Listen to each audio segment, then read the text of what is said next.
Shivani should be back in a minute. We should start the event.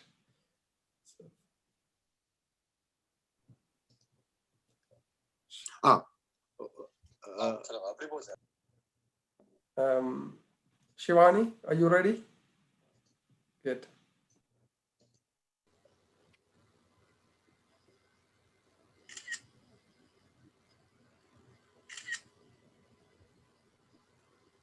Mullivaikkal இனப்படுகொலை நினைவேந்தல் நிகழ்வில் இணைந்திருக்கும் அனைவருக்கும் நமது முதற்கண் வணக்கம். தமிழீழ விடுதலை போராட்டத்தில் இதுவரை இருந்த பொதுமக்கள் மாவீரர்கள் அனைவரையும் நெஞ்சில் நிறுத்தி ஒரு நிமிட மௌன வணக்கத்துடன் நிகழ்ச்சிகளை ஆரம்பிப்போம். First of all, my warm welcome to all those who've joined us today to observe the Mullivaikkal Genocide Memorial event.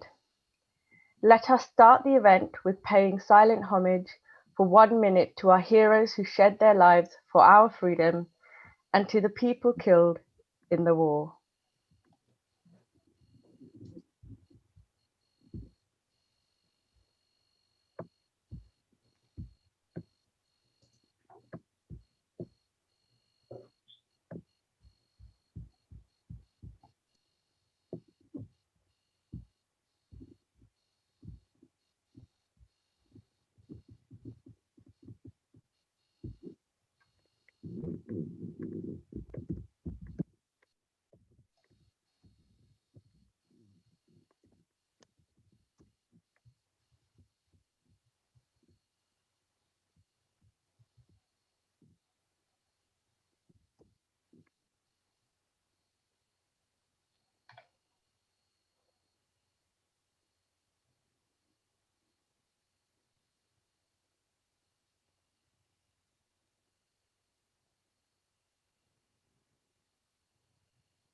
Thank you. May 18 is a day of remembrance for Tamils all around the world. We want to thank you all for joining us this important day in Tamil history. Atrocities unheard of in the 21st century were staged at Mullivaikkal in 2009 in the absence of witnesses. Under the guise of war of terror, thousands of our people, the civilians, were massacred by aerial bombardment and shelling. Massacre went on showing no discrimination between hospitals, schools, no-fire zones, and so on.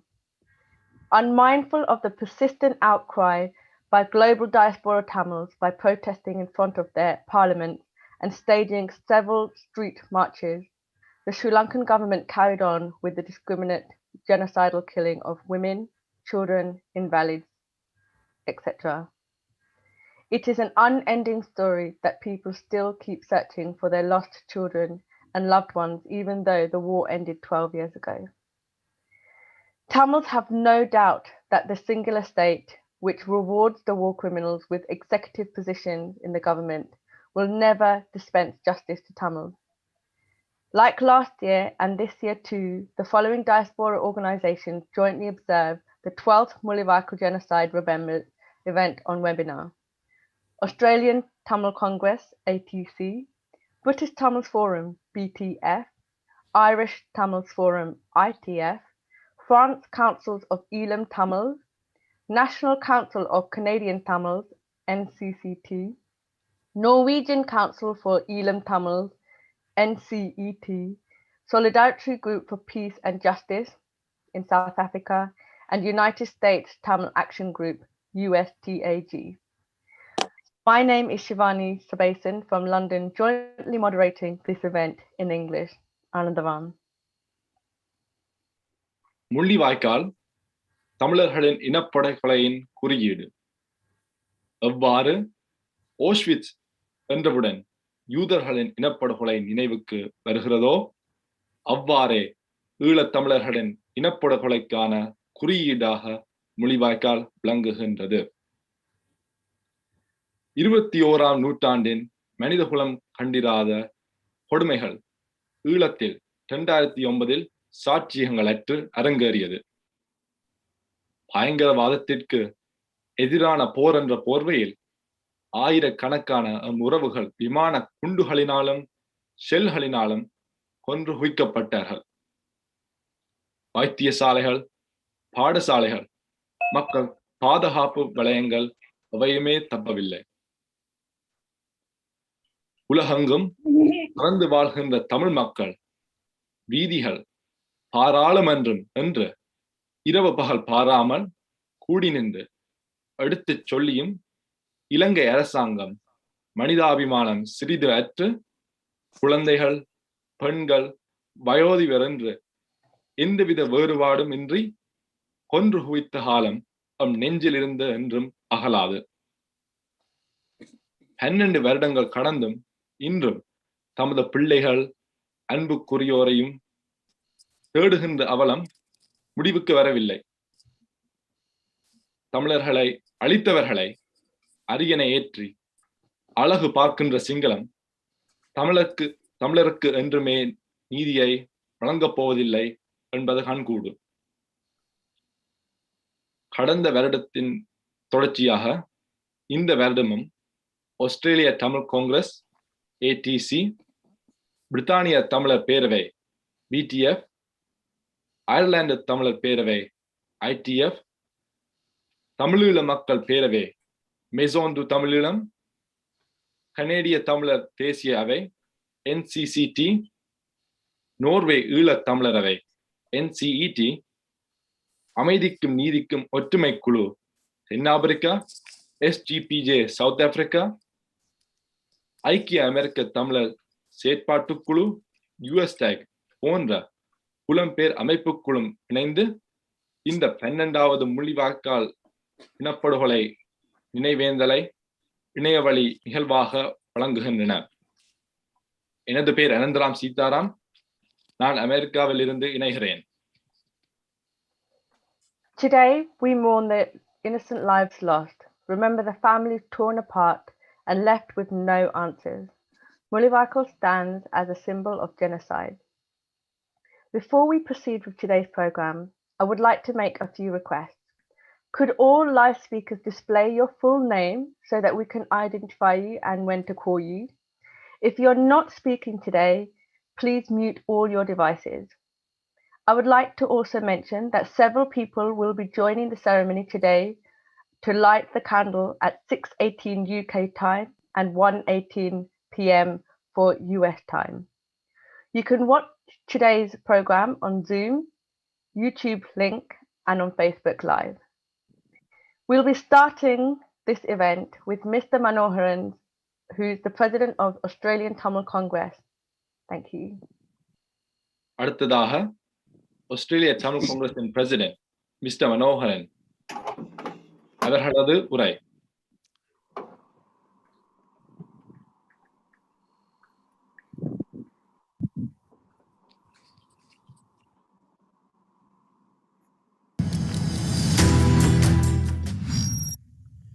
அனைவருக்கும் ஆஸ்திரேலிய தமிழர் பேரவையின் வணக்கங்கள்.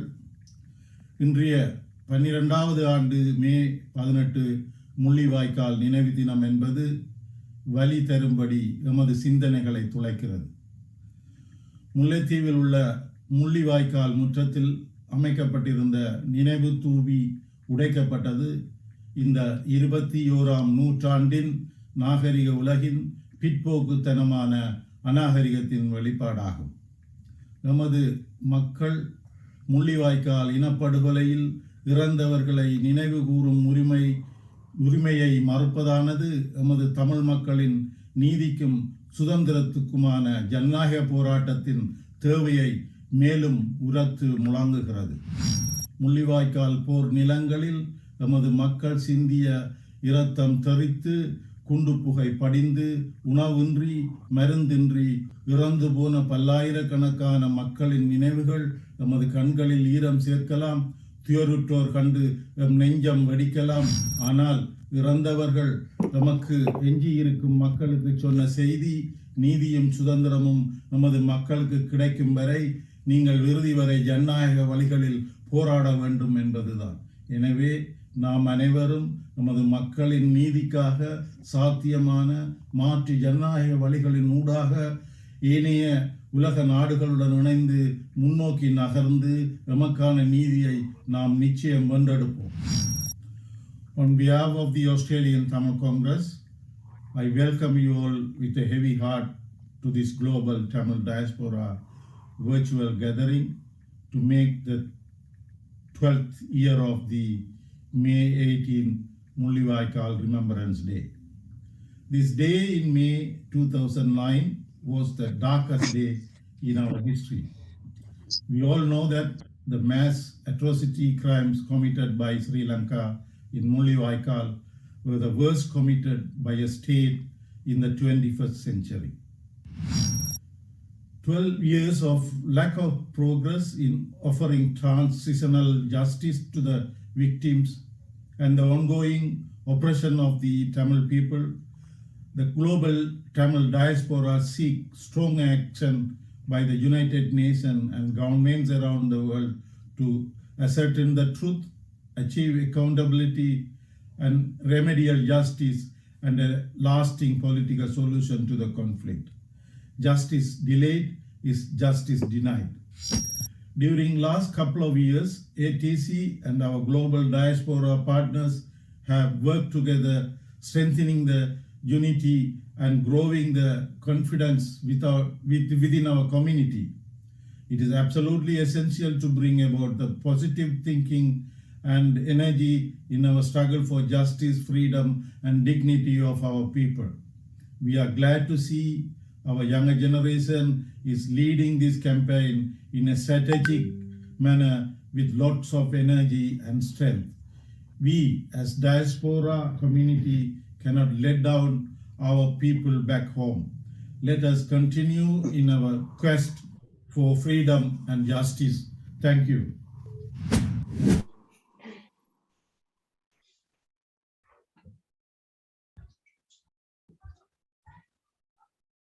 இதுக்கு video இல்லை sir.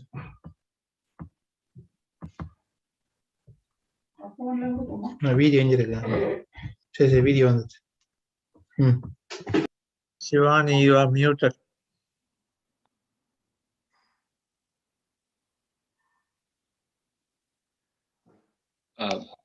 இப்பொழுது அபேரமொண்ட labour MP மதிப்பிற்குரிய Steven கினாக் அவர்கள் உரையாற்றுவார்.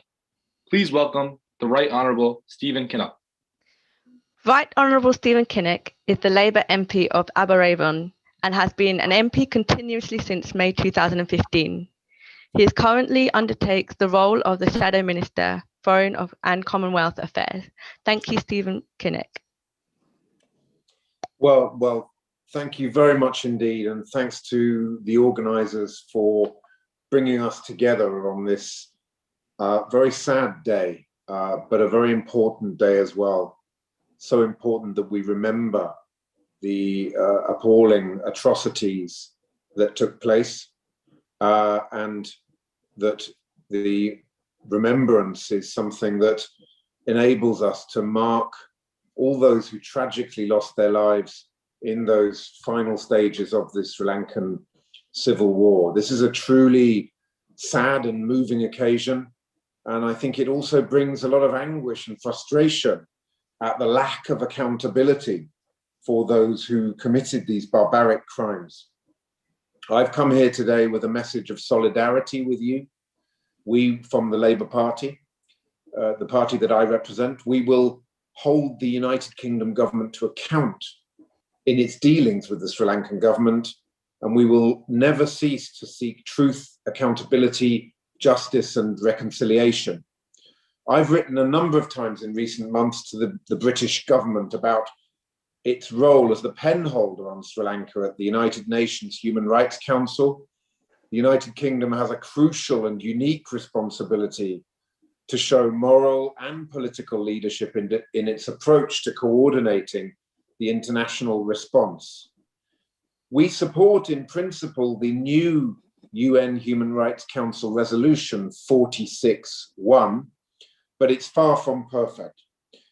For instance, the suggested evidence gathering mechanism is a step in the right direction, but it stops way short of recommending the establishment of a fully fledged international independent investigative mechanism. And we're urging the United Kingdom government to give more support to that.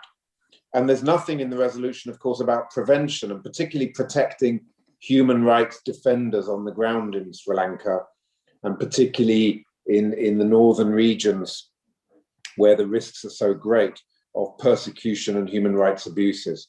So we must keep urging, and we will keep urging, the British government to keep the pressure on the Sri Lankan government.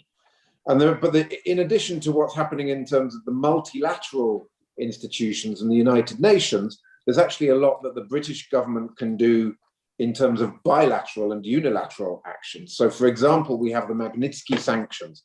This is a British system of global human rights sanctions. I wrote to the minister on the 11th of December saying that a number of Sri Lankan officials and senior military personnel should be sanctioned under the global human rights regime, and yet not a single Sri Lankan government minister, official, or military officer has been designated under the Magnitsky sanctions, and particularly Shivendra Silva, who clearly should be designated under the Magnitsky sanctions.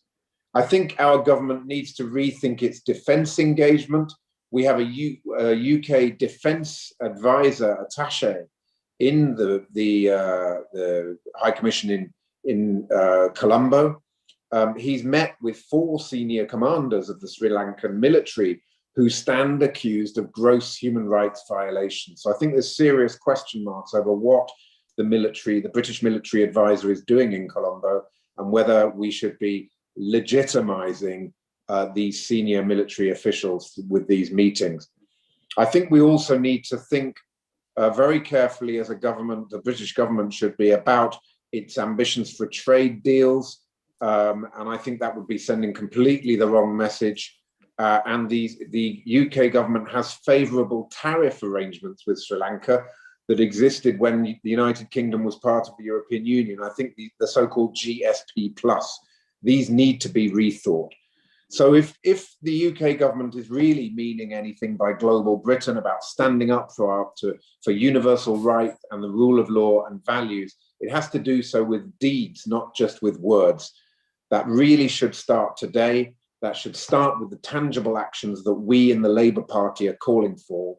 And we stand shoulder to shoulder with you in solidarity in seeking truth, justice, and accountability. And on this very sad day, we want to send that message very clearly to you. Thank you very much for the opportunity, and I wish you all the very best with your campaign. Thank you. Thank you, Right Honourable Stephen Kinnock, for your strong and kind words. Next, we have the Chair of All Party Parliamentary Group for Tamils, Mr. Elliot Colburn, who's also the Conservative MP for Carshalton and Wallington. He's been an MP continuously since December 2019. Anandavan? இப்பொழுது கார்ஷால்டன் and வாலிங்டன் the Conservative MP மதிப்பிற்குரிய Elliot Colburn அவர்கள் உரையாற்றுவார். Please welcome the Right Honourable Elliot Colburn. Thank you very much. Vanakkam everyone, and good afternoon. Thank you for inviting me to share in this Remembrance Day. Today is, of course, a day of deep sadness for Tamils, not just in Sri Lanka, here in the United Kingdom, but indeed around the world. And it's only right that 12 years on, we continue to gather to remember those who were lost, particularly in the last days of the awful conflict in Sri Lanka. And it's important to remember why we are still gathering to remember. And there is no greater evidence of the need to keep remembering than the attacks on Mullivaikkal memorials happening in Sri Lanka right now, and the fact that those who are mourning the loss of a loved one cannot do so safely, even this long after the conflict is over. People are still looking for lost loved ones all these years on, and that is why we have a job to continue to hold Sri Lanka to account, to try and secure that peace, justice, accountability and truth as a result of that conflict. The All Party Parliamentary Group has been trying to work towards just that since I became chair of it last year. We have managed to secure some really good news. We have managed to secure a new UN resolution which does go further than the old one, does open up the opportunity for new evidence gathering, but we do need to see more action. For one, we have been calling for targeted Magnitsky-style sanctions against certain Sri Lankan officials, such as sanctioned, but we also must leave no options off the table, including the potential for an ICC referral as well. So the assurance I can give you all as we gather today and remember those who were lost is that the all-party group will continue to work across the House, bringing together politicians of all political colours to ensure that this conflict and the struggles that continue and the struggle that continues for Tamils in Sri Lanka to this day will not drop off the UK government's radar. It must continue to be a Foreign Office priority for this country and for our allies around the world. And that will be our efforts. That is what we will continue to do and continue working towards. But for the rest of this evening, can I extend my deepest condolences to all those who are mourning the loss of loved ones this afternoon, and we will continue that work. Thank you. Nandri. Thank you, Elliot Colburn. Thank you again for your very strong and kind words. At this time, I would like to request Mr. S. Sitaram, the President of the United States Tamil Action Group, to say a few words. This will be followed by our next speaker, US Congress Honorable Bill Johnson. இப்பொழுது United States Tamil action குரூப்பின் president Sitaram Sivam அவர்கள் உரையாற்றுவார். அதைத் தொடர்ந்து United states காங்கிரஸில் மதிப்பிற்குரிய bill Johnson அவர்களது உரை. Mullivaikkal. Rather a village name, it portrays as a symbol of Elam Tamil's genocide. The agony and pain our people went through is beyond words. Those who went through the horrific experience don't want to recall it. Mothers and sisters are yet looking for their loved ones. Number of reports listed that estimated death tolls from 70,000 to 146,679, as famously late Reverend Rayappa Joseph defended based on the government census data. Not 1 or 2 years, but 12 years and still no justice in sight. Soon after the war, then President Mahinda told Ban Ki-moon that there will be a political solution which will address Tamil's aspirations. Sri Lanka, however, keeps on choosing the denial of Tamil's rights instead of stepping up to the occasion and admitting their wrongdoing and explaining to the Sinhala people that the Northeast is the Tamils' historic homeland and they have a right to live, rule, and thrive in their land. On the other hand, the international community, who was aiding and abetting Sri Lanka in the heinous crimes, have the responsibility to find a solution to our 70-year struggle. We at US Tech firmly believe that a political solution that satisfies our people's aspirations is the only way to bring justice for the large price we paid. US Tech was founded after the end of the war as a voice for our people. And we will continue to influence the US administration to make policies and extend the full support for the UN mechanism to bring justice. The current US government promised to uphold human rights all around the world. This administration has a chance to rectify the horrific crimes that happened under the former President Obama's watch. We hope that the evidence collection from the current UNHRC resolution will bring the continuously systematic genocide that is plaguing Sri Lanka to light. The international community should realize that inaction to take any concrete steps forward in Sri Lanka will allow perpetrators the liberty and freedom to eradicate Tamils from their rightfully owned land. At this time, we will ensure that the Mullivaikkal genocide will not go in vain. It guides us and continues to direct us towards justice and rights for the Tamil people. Thank you.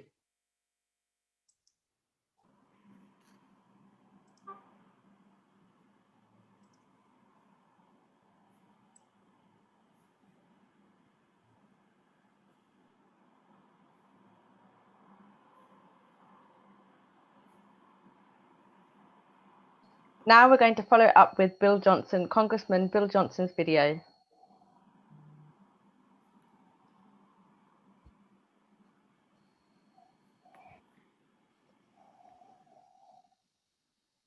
Sorry, just continue.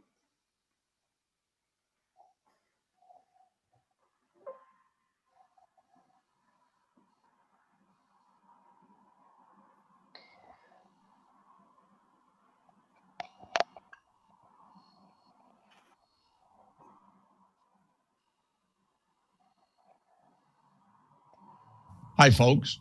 I'm Congressman Bill Johnson, and I represent Eastern and Southeastern Ohio in the U.S. House of Representatives. I'm also a proud co-chair of the Congressional Caucus on Ethnic and Religious Freedom in Sri Lanka. Today, I'd like to take a few minutes to reflect on the end of Sri Lanka's decades-long civil war 12 years ago on May 18, 2009. While the end of the conflict, a conflict that cost the lives of more than 100,000 people, was certainly an important milestone, it has not ended the suffering of those whose loved ones are still unaccounted for families whose land is still occupied or unusable due to landmines, and for those whose civil rights or religious freedoms are still not fully recognized by the Sri Lankan government. And I'm extremely disheartened that the progress made on accountability and transitional justice is not only in jeopardy of reversing, but now Sri Lanka's minority populations are being subjected to new and increased human and civil rights abuses under the Rajapaksa government. It's my sincere hope that one day Sri Lanka will be a unified country, led by a government committed to democratic principles where all its citizens receive equal, fair, and humane treatment under the law. That is not the reality today. And sadly, it won't be under a Rajapaksa government that refuses to account for past war crimes and refuses to follow through on the promises for justice and accountability made to the international community under the Sirisena government. Please be assured, I am committed to using our caucus to continue raising awareness of these important issues. And I'll continue the dialogue with Ambassador Teplitz and now with Secretary Blinken to ensure the United States remains a leader and a partner with the international community in demanding accountability and justice for victims of past atrocities. As we remember those who were lost, and as we commemorate the end of the Civil War, please know that you have a friend and an ally here in Congress. I hope everyone stays safe and healthy during these uncertain times. Take care, and God bless. Thank you, Bill Johnson. Next, we have a Tamil song sung by those in Solidarity Group for Peace and Justice in South Africa. Naalai Namade is a song of hope for a better future, sung by Deshan Naidu and Siyanda Mulaba. அடுத்த நிகழ்ச்சியாக அமைதிக்கும் நீதிக்குமான ஒற்றுமை குழு தென்னாப்பிரிக்க SJGP விளங்கும் ஒரு பாடல் நாளை நமதே. பாடுவர்கள் டிஷான் நாயுடுவும் சியாந்தா மலாபா.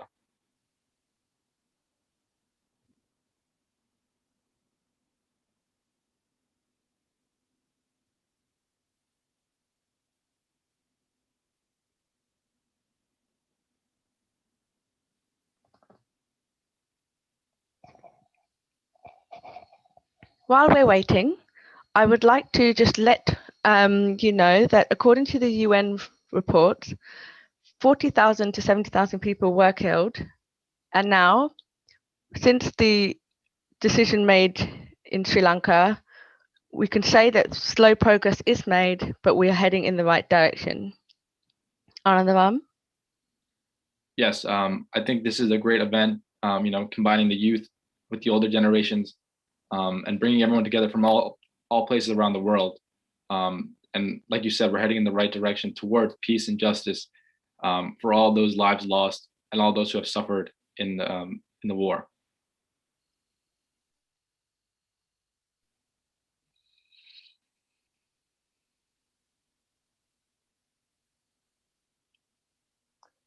Apologies for the technical difficulties. We're going to move on to our next speaker from the Tamil National Alliance, Member of Parliament. It's an audio speech by Siddharthan. அடுத்த தமிழ் தேசிய கூட்டமைப்பின் பாராளுமன்ற உறுப்பினர் சித்தார்த்தன் அவர்களை உரை.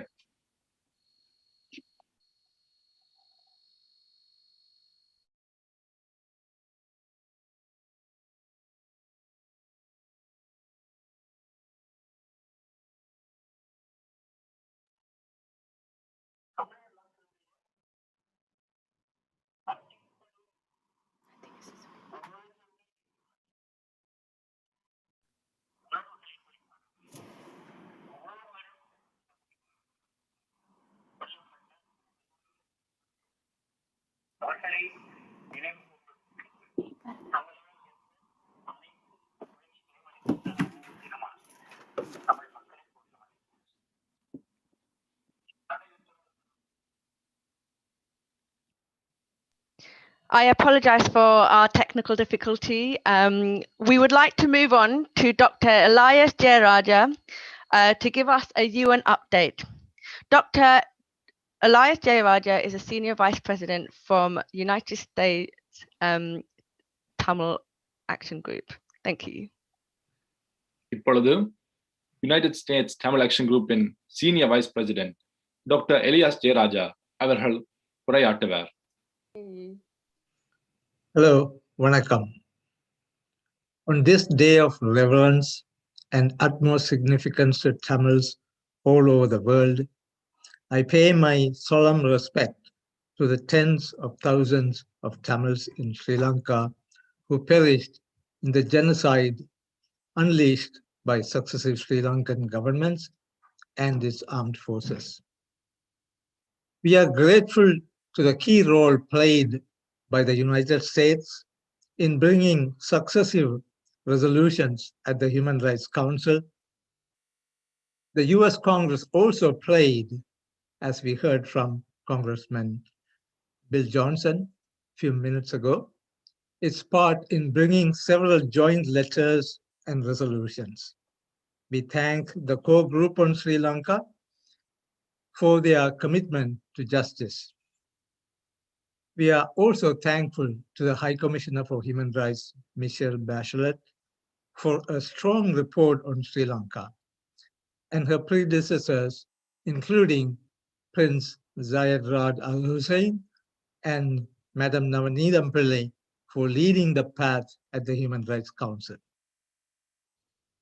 The 12-year-long struggle for justice and accountability by the survivors of the genocide has finally seen the light at the end of the tunnel with the recent March Resolution 46/L1 of the UN Human Rights Council. This creates an international investigative mechanism under the High Commissioner for Collection, Preservation, and Analysis of the Evidence for the grave mass atrocity crimes perpetrated in Sri Lanka. This will also be used in future prosecutions. Our advocacy continues to strengthen the terms of reference of this international mechanism. We want a longer time period to be covered going as far back as possible to maybe 1948 or at least 1977 to cover the many massacres, mass atrocities, and pogroms. This, we believe, can ultimately help in establishing that genocide was indeed perpetrated on Tamils in Sri Lanka and lead to remedial justice and a durable political solution guaranteeing non-recurrence.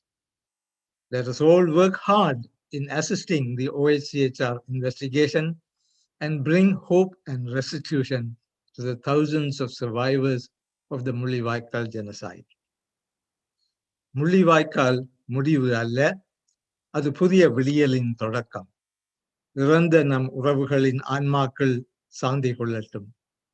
அவர்கள் விட்டு சென்ற பெரும் கொடையான தார்மீக பலத்தின் துணையுடன் நீதியும் நிரந்தர அமைதியும் நோக்கிய பயணம் தொடரட்டும். நன்றி. Thank you, Dr. Elias Jayaraja. Next, we have a speech from Secretary of Irish Tamil Forum, a video presentation by Ravi Chandran. Thank you. அடுத்து வருவது ஐரிஷ் தமிழ் ஃபோரமின் செக்ரட்டரி ரவிச்சந்திரன் அவர்களது உரை.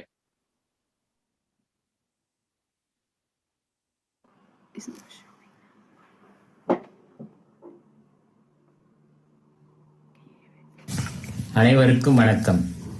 அயர்லாந்து மக்களாகிய நாம் இன்று இணையத்தின் ஊடாக ஒன்று கூடி முள்ளிவாய்க்கால் தமிழினப் படுகொலையின் 12வது நினைவு தினத்தினை நினைவு கூறிக்கொண்டிருக்கின்றோம். இந்த வேளையில் தமிழ் தேசமும் உலகெங்கும் வாழும் தமிழ் உறவுகளும் இந்த தினத்தினை நினைவு கூறிக்கொண்டிருக்கிறார்கள். இலங்கை அரசு காலங்காலமாக திட்டமிட்ட முறையில் தமிழ் இன அழிப்பினை நடத்தி கொண்டிருக்கின்றது. ஆனால் இன்று அடிப்படை உரிமையான நினைவேந்தல் உரிமையை தொடர்ச்சியாக மறுத்து வருகின்றது. அத்துடன் முள்ளிவாய்க்கால் முற்றத்தின் அமைக்கப்பட்டிருந்த நினைவு தூபியை சேதப்படுத்தியதுடன் காணாமலும் ஆக்கப்பட்டிருக்கிறது. முள்ளிவாய்க்காலில் இறுதி வரை நின்ற மக்களும் போராளிகளும் தமது குறிக்கோளினை அடைவதற்காகவே நின்றனர். அப்படியே நாமும் தாயகத்தை அடையும் குறிக்கோளுடனே செயற்பட வேண்டும். அயர்லாந்தில் வாழும் எமக்கு பல அழுத்தங்கள் வந்த வண்ணம் இருக்கின்றது.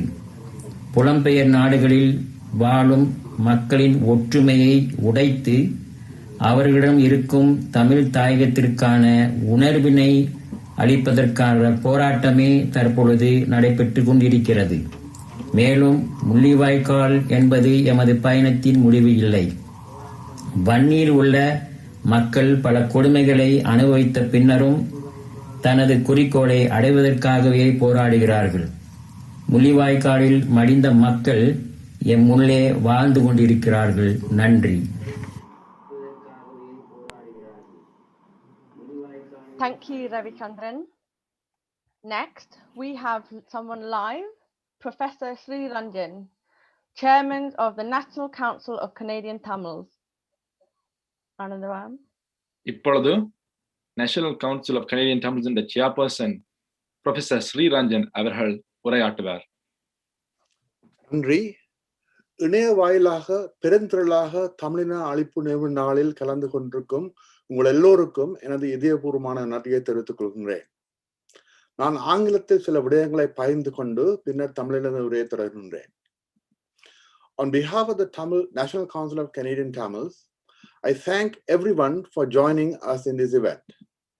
With the ongoing pandemic restrictions, we meet virtually to remember the victims of this Tamil Genocide Remembrance Day 2021.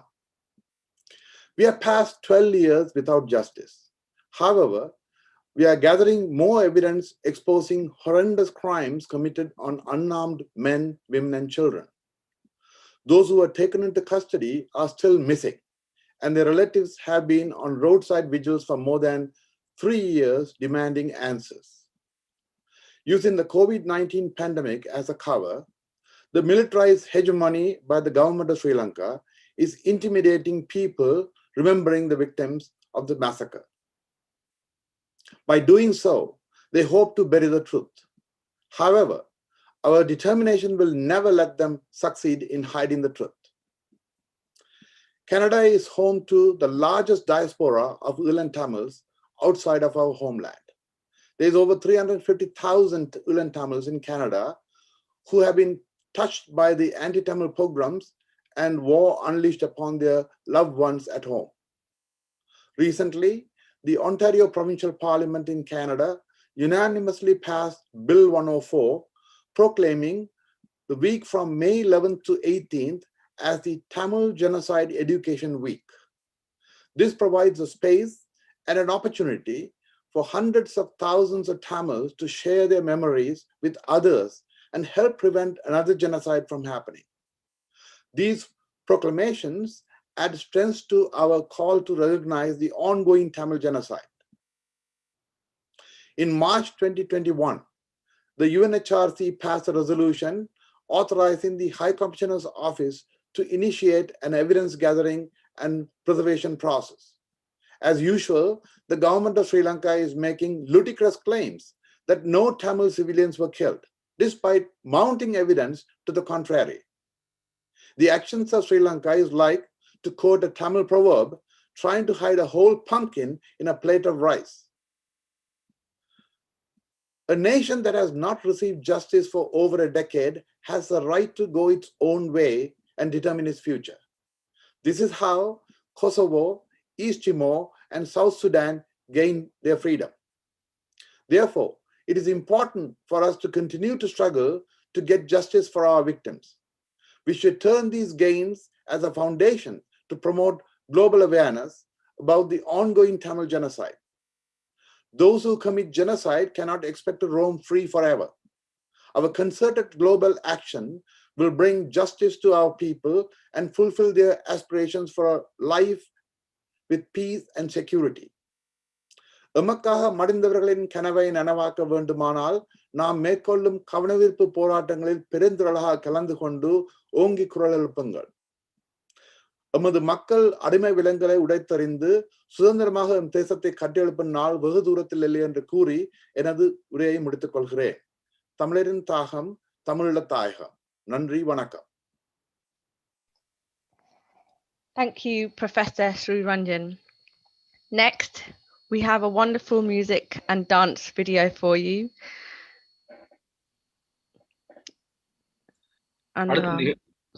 அடுத்த நிகழ்ச்சியாக கனடாவிலிருந்து ஒரு நடனம் பாட்டும்.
சொத்தொழிவுகள் ஏற்பட்டுள்ளன.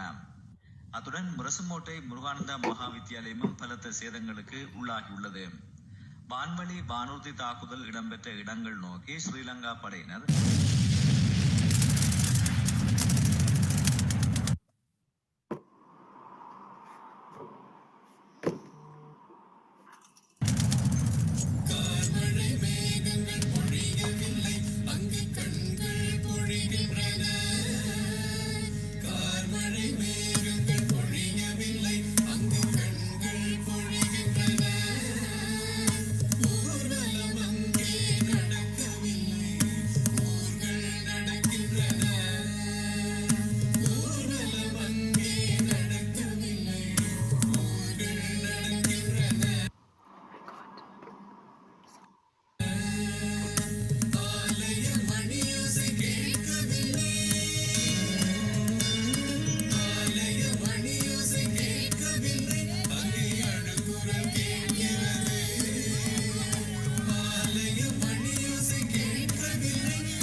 எனவே இந்த தியாகம், இந்த தர்மம், இந்த ஈகமங்களை விடாது. இந்த லட்சியம், இந்த நேர்மை நிச்சயமாக எங்களை வெல்ல வைக்கும். பண்டே தீரும், பண்டே தீரும்.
மக்களின் விடுதலை உணர்வை அடக்குமுறையால் அழித்துவிட முடியாது.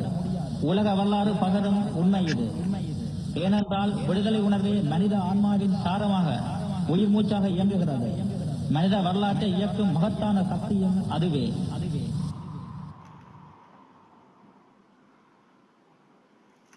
That's a very touching video. Next, we have Gary Anandasangri. He is a Tamil Canadian lawyer and a human rights activist, and currently a member of the Canadian Parliament. Thank you, Mr. Gary Anandasangri. Over to you, Anandabam. அடுத்து வருவது கனடாவிலிருந்து Scarborough Rouge park என்ற member of parliament மதிப்பிற்குரிய carry Anand Sankari அவர்களது உரை.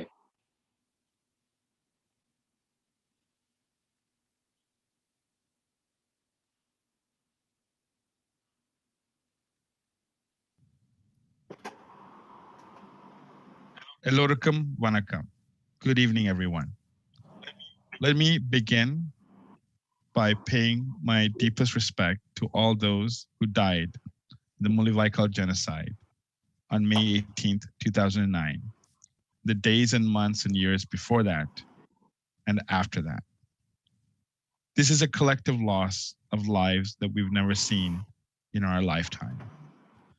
I want to also pay my respects to those who have the courage and the perseverance to be the voice of those who died, those survivors who continue to share their experiences, their narratives, so that we can all learn from this tragic set of circumstances. As we prepare to mourn, I note that the Sri Lankan government continues to desecrate memorials meant to mark the genocide in Mullivaikkal. Just days ago, the Sri Lankan military desecrated one of these monuments. Several months ago, we had the same that happened at the University of Jaffna Mullivaikkal Memorial. These cowardly acts just demonstrate how desperate the Sri Lankan government is to put this behind them. They will continue to limit gatherings and prevent people from mourning. We know that it is so important for Tamils to ensure that we mark the loss. We remember the past. We remember those loved ones that perished, and to ensure that this will happen never again. These commemorations are important for our healing as well. And sadly, that too has been denied on the island of Sri Lanka. As we look to the future, we need to make sure that all of us work together hand in hand. And I want to note the work of parliamentarians in the United Kingdom of all parties for your commitment to ensure that justice is served for the Tamil people. I'm very proud of the work that you do, and I've worked with many of you, and I will continue to work with many of you in this pursuit. This past March, the United Kingdom and Canada, as part of the core group in the United Nations Human Rights Council, brought forward Resolution 46-1, a very important resolution that is meant to advance accountability on the island. It mandates the High Commissioner for Human Rights to collect and analyze further data and evidence, and to provide additional frameworks for accountability for the crimes committed during the conflict on the island. I encourage all of you, each and every one of you who have evidence, who have your experiences to share, to reach out to the High Commissioner's office and to provide material witness statements in order that we can move forward on accountability. As a country, Canada will continue to work with our core group partners and others, including the British Tamil Forum, who have steadfastly worked for the last 12 years towards attaining and advancing accountability. And I want to thank the work of all the diaspora organizations and all those on the ground who continue to advocate for accountability on the island. In closing, I want to reiterate the need for Sri Lanka to have an accountability process that has the trust of the survivors, trust of those families who lost so much, but also to go towards a path that ensures justice, accountability, peace, and self-determination for Tamils. எல்லோருக்கும் வணக்கம். நன்றி. Thank you, Mr. Gary Anandasangri. Next, we have a couple of youth activists, Aparna and Vidushan from Swiss Tamil Action Group. Anandaram. அடுத்ததாக Swiss Tamil action குரூப்ல இருந்து youth activist Aparna and Vithushan அவர்களது உரை.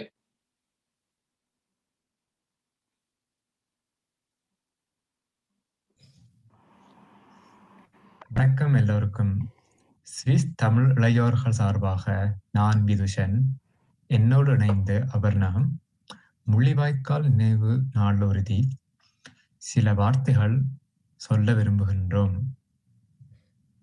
2009 ஆண்டு மே 18 நாளையொட்டி சுவிஸ் நாட்டில் இருந்து இளைஞர்கள் ஆகிய நாம் நினைவு கூறும் தருணம் இது.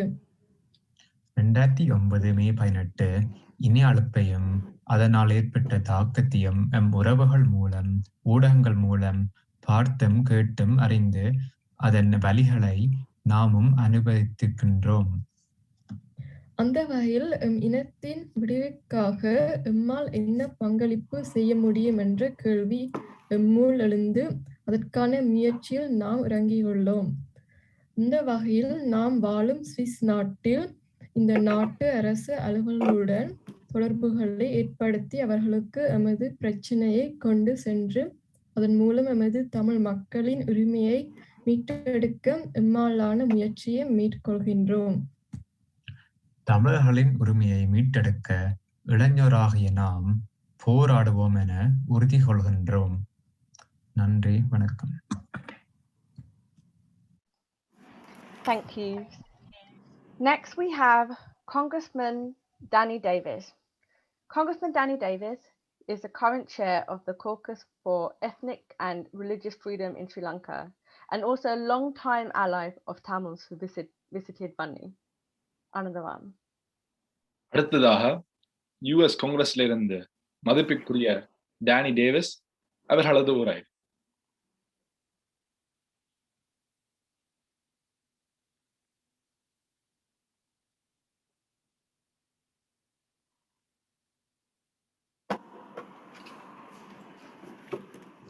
I'm Congressman Danny Davis, and it has been 12 years since the end of the 26 years of armed conflict between the government of Sri Lanka and various armed Tamil independence organizations, including the Liberation Tigers or Tamil Tigers. As General Sherman once observed, war is hell. And many people and communities in this war have suffered from death and destruction and are now trying to rebuild their lives and their communities. As co-chair of the Congressional Caucus on Sri Lanka, I am hopeful that there can and will be serious movement towards peace and reconciliation, so that the leadership on both sides of the issue will come to the table and reason together so that this beautiful country can experience peace and economic security that the people so rightly deserve. As we look back, let us move forward with the understanding that, as President John Kennedy once said, peace is not found only in treaties, covenants, reports, and charters, but in the hearts of men, and I would say in the hearts of men and women. That is my hope for Sri Lanka. And that is my hope that it will continue to work cooperatively together in the best interest of all of its people, so that all can experience a feeling of dignity of self-worth, of equality, of equal treatment, of hope for a future that is as bright as the sun shining on a bright day. That is my hope for Sri Lanka, and that is what I will work for and towards as co-chair of the Congressional Caucus on Sri Lanka. Thank you.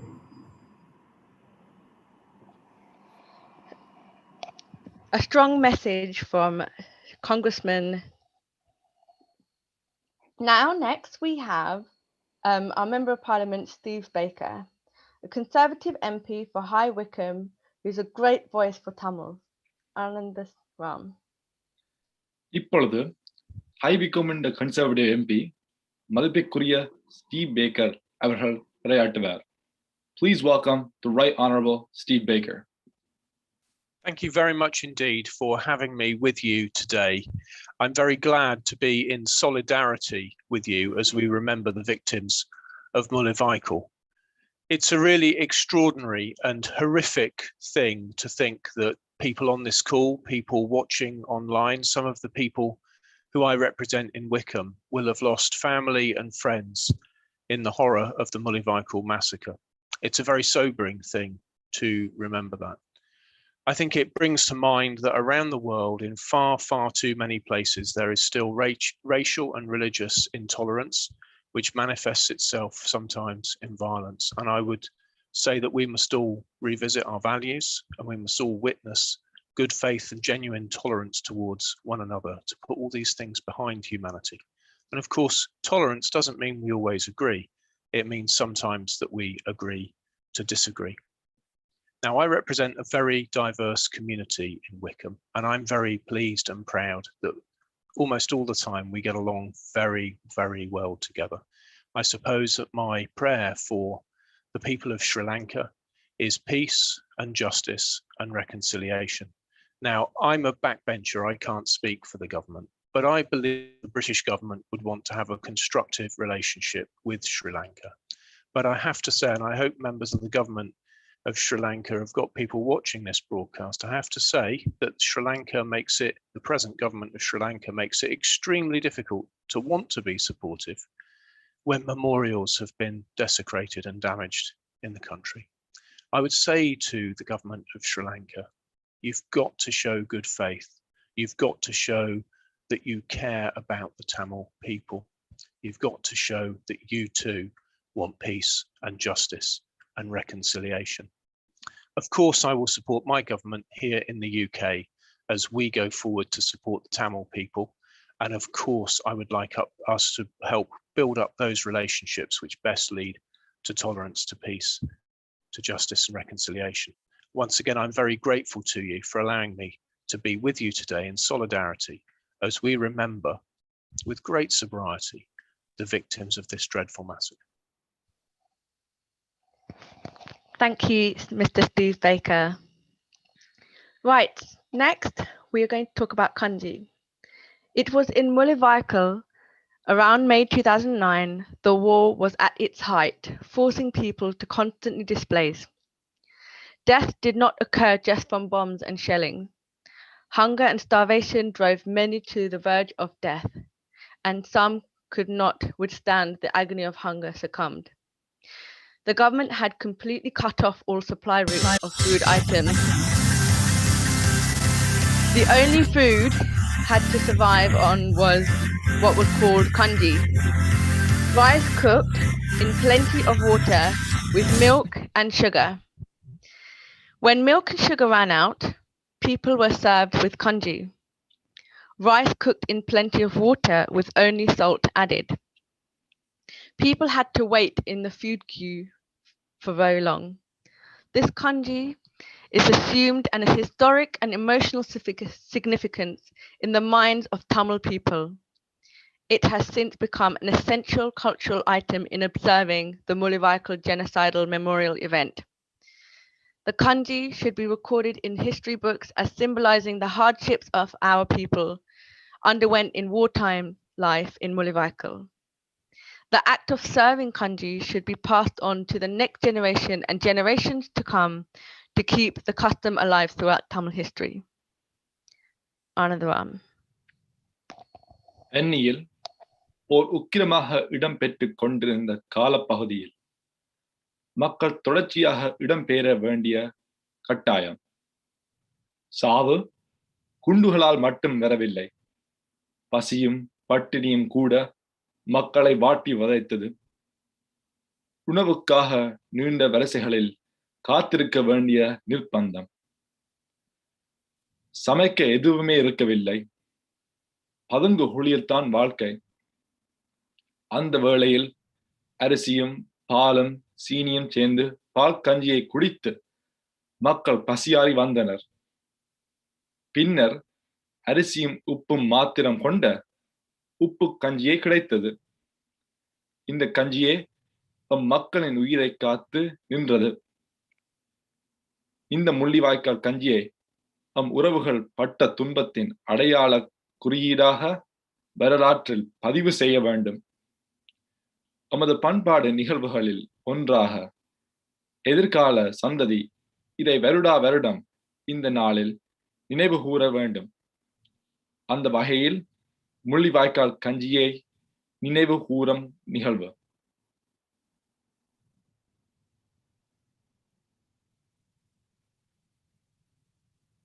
Thanks, Anandram. Next, we have a dance performance by Raghupriya and her students from the UK. அடுத்ததாக யூகேலேருந்து ஒரு நடனம் ராகப்பிரியாம் அவன் ஸ்டூடெண்ட்ஸோட.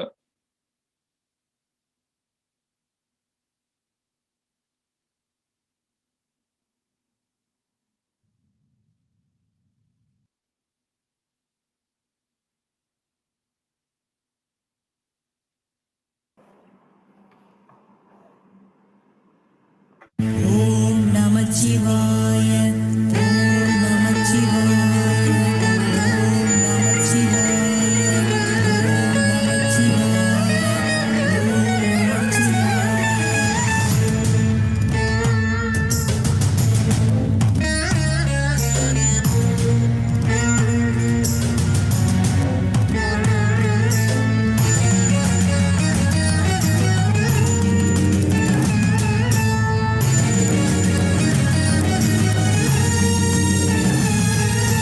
தடக்கு தடக்கு தடக்கு பறையும் கேட்குது. தடக்கு தடக்கு தடக்கு தடக்கு உருமி கேட்குது.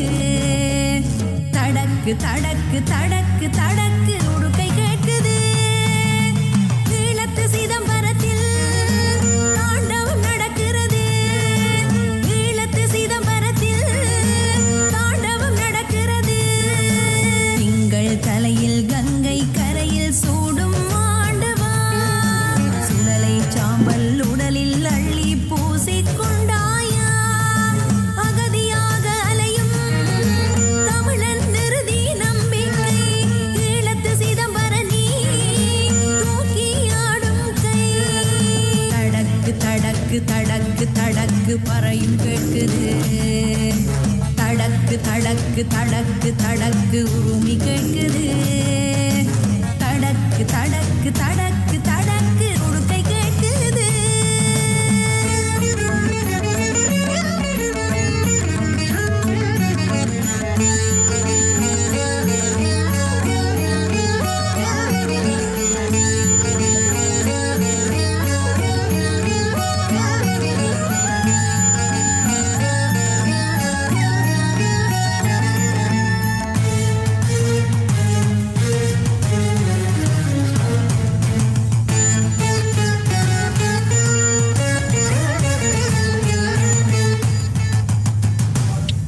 என்னப்பன் நீ என் தாயும் நீ.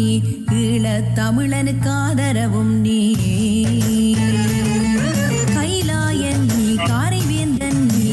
பொற்சபையாடும் அற்புதம் நீ. பௌருளியில் லிங்கம் நாட்டியோர் சொந்த மண்ணில் அறி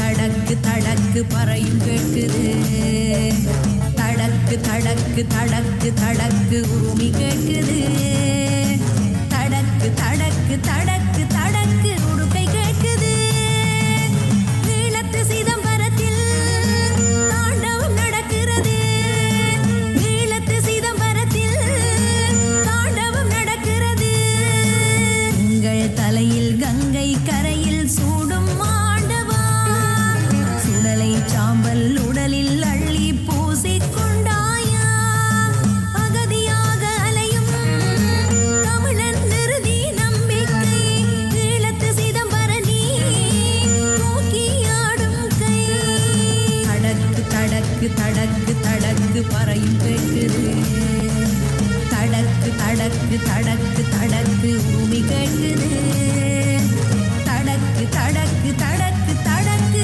உடுக்கை கேட்குது.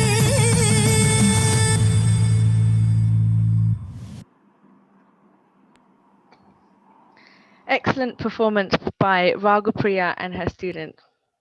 Next, joining us live is Aarti Udiyakumar from United States Tamil Action Group, a program manager. Anandaram.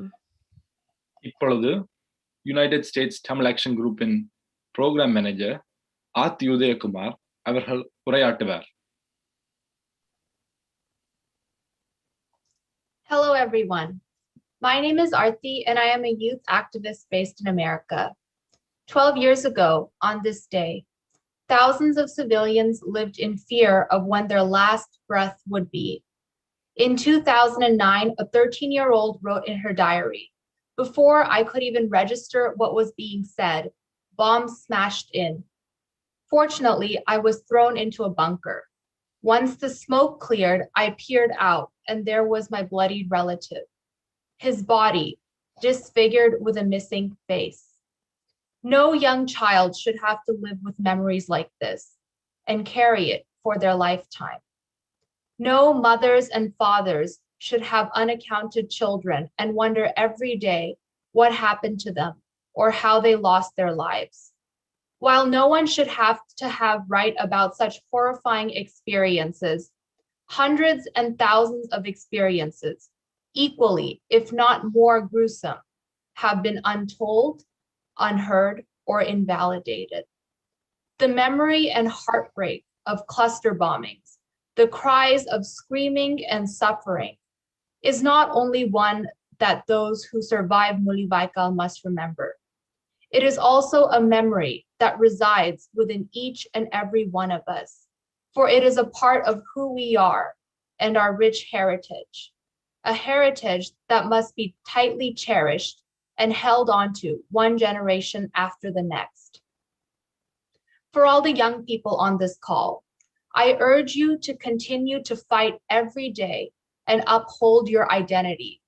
The history of your people and the power to inspire and create change to right past wrongs rests in your hands.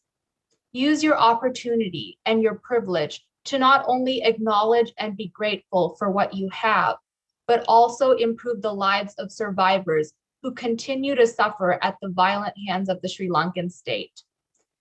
Though today our hearts may be heavy remembering and mourning the blood of our people, and frustrated over the mountains we must climb for justice and accountability, do not let hope die.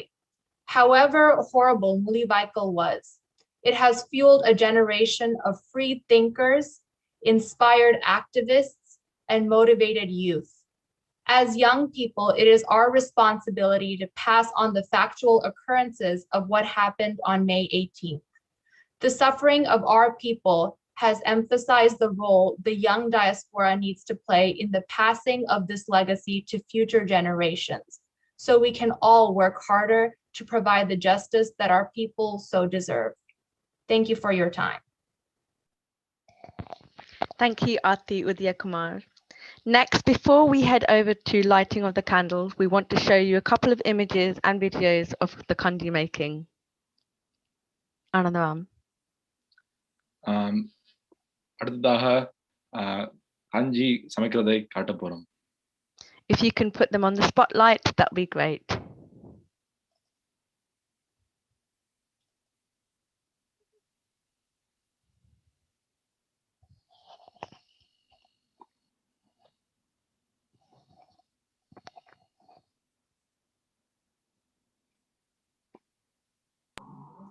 Sudhankar, can you put them on spotlight, please? They are not online, Madhavi and Bharati from India. Chandrika Auntie's on, she's on it.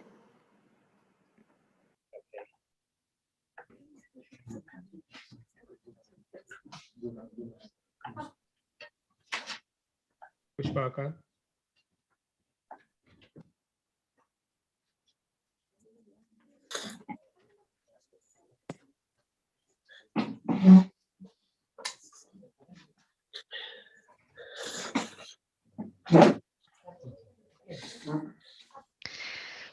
Thank you, Chandrika and family, for showing us the kanji making. It is almost 6:18 p.m. here in the UK and 1:18 p.m. in the US. We would like to invite you all to participate in the global campaign Tamil Remembrance Day, lighting of candles. Following from last year, there will be a global campaign to light the candle from 6:18 p.m. every year on May 18th to mark the Tamil genocide since independence of Sri Lanka in everyone's respective homes and countries. This will be followed by Malaranjali, placing flowers as tribute for those who've lost their lives. Anandavam.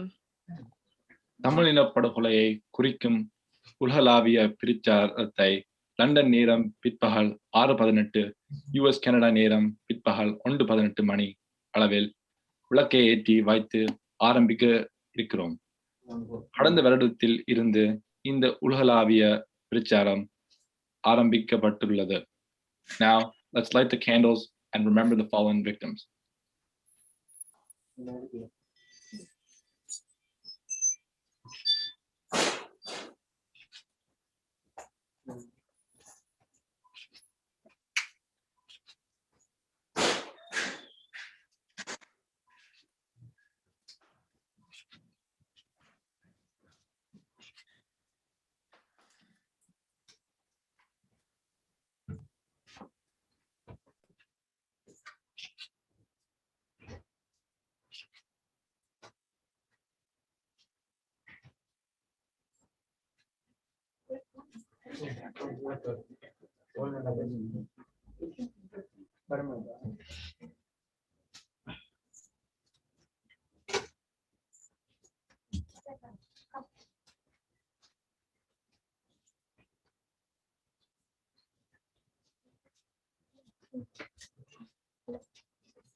Thank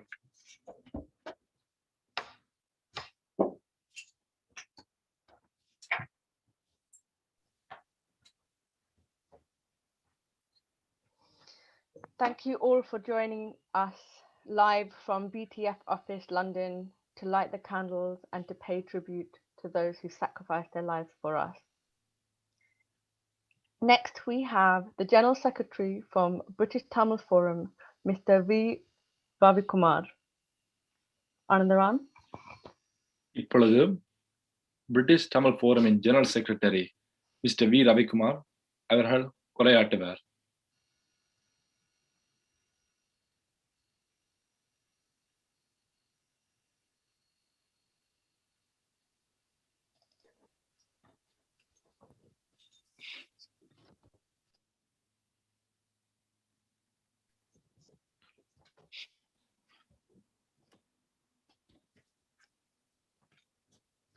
அனைவருக்கும் வணக்கம். இன அழிப்பின் மிக கோரமான வடிவங்களை சிங்கள தேசம் வெளிக்காட்டிய முள்ளிவாய்க்கால் பேரவலங்களையும் அதில் பலியான தமிழ் மக்களையும் இன்று நினைவு கூறுகின்றோம். 70 வருடங்களுக்கு மேலாக ஆதிக்கம் பெற்ற பௌத்த சிங்கள இனவாதத்தின் நீட்சியாக இறுதி தீர்வாக முள்ளிவாய்க்கால் படுகொலைகள் அரங்கேற்றப்பட்டது. முள்ளிவாய்க்கால் நினைவு தினம் என்பது ஒரு சடங்கு அல்ல, சம்பிரதாய பூர்வமான ஒரு நிகழ்வும் அல்ல. இந்த நூற்றாண்டில் உலகின் கண்முன்னால் நிறைவேற்றப்பட்ட முதலாவது இன அழிப்பின் எதிர்வினை. அது இன அழிப்புக்கு எதிரான தமிழ் மக்களின் உரிமை போராட்ட வரலாற்றின் ஒரு குறியீடு. முள்ளிவாய்க்கால் என்பது இழப்புகள் சுமந்தவர்களை நிரந்தரமாக மௌனிக்க வைக்க இரத்தத்தால் எழுதப்பட்ட இராணுவ மயப்படுத்தப்பட்ட அரசியல் நடவடிக்கை. நாட்டையும் வீட்டையும் உறவுகளையும் நாம் பறிகொடுத்திருந்தாலும் எம் உள்ளத்தின் உறுதியையும் அநீதிக்கு எதிரான போராட்ட வடிவங்களையும் மீண்டும் மீண்டும் கட்டியெழுப்ப வேண்டிய நாள் இன்றைய நாள். இவை சாத்தியமா என்றவர்களுக்கு எம் செயல்பாட்டினூடாக நிரூபிக்க வேண்டிய நாள். எம் தியாகிகள் தந்த ஆன்ம பலத்துடன் இனத்தின் ஒற்றுமையையும் ஒன்றாக இணைத்தால் எம் எதிர்கால வெற்றிகளை இன்றைய தினத்திலேயே உறுதி செய்து கொள்ள முடியும். தோற்றவர்கள் தேரேற முடியாது, முறியடிக்கப்பட்டவர்கள் முன்னேறக்கூடாது, ஒடுக்கப்பட்டவர்கள் ஒன்று திரண்டு விடக்கூடாது என்பது எதிரியின் சிந்தனையாயில் ஒற்றுமையின் பிரதானமான வலிமையாகட்டும். ஒற்றுமையின் பலம் சர்வதேச அரங்கங்களில் எதிரொலிக்க தொடங்கியுள்ளது. இறுதியாக நிறைவேறிய ஐநா தீர்மானத்தினை இதற்கு ஆதாரமாக கூற முடியும். ஆரம்ப வரைவு வலிமை குறைக்கப்பட்டு நீத்து போன இறுதி தீர்மானமாக நிறைவேற்றப்பட்ட கடந்த கால அனுபவங்களை மாற்றி அமைத்து மிக பலவீனமாக ஆரம்பித்து ஸ்ரீலங்காவின் கடும் சீற்றத்துக்குள்ளாகும் அளவுக்கு ஒப்பீட்டளவில் பலமான ஒரு தீர்மானமாக வடிவெடுத்ததற்கு பல்வேறு புலம்பெயர் அமைப்புகள் ஒன்றாக இணைந்து வியூகம் வகுத்து செயல்பட்டது முக்கிய காரணமாகும். பல்வேறு கட்டமைப்புகள் ஒருங்கிணைந்து செயல்பட்டால் தான் ஒரு பலமான சக்தியாக எம்மை கட்டவிழ்க்க முடியும். ஐநா அரங்கத்திலோ அல்லது தாம் வாழும் நாடுகளிலோ மேல் நோக்கி நகர வேண்டுமாயின் தமிழ் மக்கள் வேற்றுமையில் ஒற்றுமை காண வேண்டியதும் வேலை பகுப்புகளுடன் ஒருங்கிணைக்கப்படுவதும் அத்தியாவசியமாகும். இது இன்றைய தினத்தின் தீர்மானமாகட்டும். தமிழ் மக்கள் எதிர்ப்பு, மேற்குலக எதிர்ப்பு, இந்திய எதிர்ப்பு என்ற அத்திவாரத்தில் கட்டியெழுப்பப்பட்ட இனவாதத்தின் பேரெழுச்சியாக கோத்தபாய அடையாளப்படுத்தப்படுகின்றார். ஸ்ரீலங்கா அரசு இனவாதத்துடன் இராணுவவாதம், குறுகிய தேசியவாதம், மதவாதம் என்ற அபாயகரமான ஆயுதங்களுடன் இலங்கை தீவினை நிரந்தரமான தோல்வியை நோக்கி தள்ளி செல்கின்றது. உலகிலேயே அதீத இராணுவமயமாக்க நாடுகளில் ஸ்ரீலங்கா முதலிடம் பிடித்துள்ளது. 3 லட்சம் படையினர், வீங்கி வரும் இராணுவ செலவினங்கள் எதற்காக, யாருக்கு எதிராக? இன்று தமிழ் மக்கள் கைகளில் ஆயுதங்கள் இல்லை, சிறு கற்களை கூட அவர்கள் வீசவில்லை. அகிம்சை வழியில் நீதிக்காக போராடுபவர்களை அடக்க இது தேவையில்லை. இந்தியாவை தவிர வேறு அயல் நாடுகளும் அவர்களுக்கு இல்லை. அரசியல், ராஜதந்திர, பொருளாதார தளங்களில் தொடர்ந்து வரும் பின்னடைவுகளை இனி ஸ்ரீலங்காவினால் தடுத்து நிறுத்த முடியாத நிலையில் உள்நாட்டில் ஏற்படும் அதிருப்திகளை கையாள தமிழ் மக்களையும் இந்தியாவையும் மீட்பையும் தொடர்ந்து எதிர்க்க வேண்டிய தேவை அவர்களுக்கு உள்ளது. இதற்கு சீனாவின் பலம் ஸ்ரீலங்கா அரசுக்கு அத்தியாவசிய தேவையாக உள்ளது. அரசியல், இராணுவ, பொருளாதார தேவைகளுக்காக சீன ஆதிக்கத்தில் முற்றுமுழுதாக தங்கியிருப்பதை தவிர்க்க முடியாதது. இவ்வாறான பூகோள அரசியல் இயங்கு நிலையினை அறிவுபூர்வமாகவும் செயல்திறனும் தமிழ் மக்கள் கையாள்வார்களாயின் இழப்புகளிலிருந்து மீண்டெழுந்து தமிழர் தேசத்தினை வலிமையாக கட்டியெழுப்பிவிட முடியும். ஆகவே மாறிவரும் உலக ஒழுங்கினை எமக்கு சாதகமாக கையாள வேண்டும். சரியான வியூகங்கள் வகுக்கப்பட வேண்டும். நேச சக்திகளை வென்றெடுக்க வேண்டும். தமிழ் மக்கள் ஓரணியாக திரண்டெழ வேண்டும். எந்த சவால்கள் வரினும் எந்த பேரழிவு தலைகாட்டினாலும் சோர்ந்து விட மாட்டோம் என்ற உறுதியை தாயகம் தமிழகம் புலம்பெயர் வாழ் மக்கள் கையில் எடுக்க வேண்டும். தாய கடவினை நனவாக்குவோம். தமிழன் தாகம், தமிழீழ தாயம். Thank you, Ravi Uncle. Next, we are joined by Right Honourable Theresa Villiers, who is a Conservative Member of the Parliament for Chipping Barnet. Ms Villiers was a Secretary of State for Environment, Food and Rural Affairs, having served as a Minister of State for the Department of Transport. Anandam. இப்பொழுது Chipping பானட்டின் conservative member of parliament மதிப்புக்குரிய Theresa Villiers அவர்கள் உரையாற்றுவார். Please welcome the Right Honourable Teresa Villiers. Thank you so much for inviting me to share the occasion today.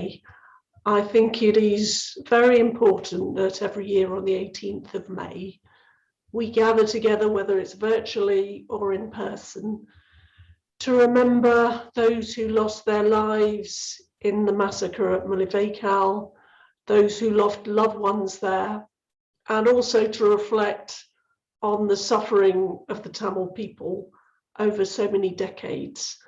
Clearly, terrible injuries and crimes were inflicted in those closing days of the Civil War, but the history of the oppression of the Tamil people in Sri Lanka is not confined to those few terrible weeks. And I was very struck in seeing those candles lit. By that number, 146,679 Tamils still unaccounted for.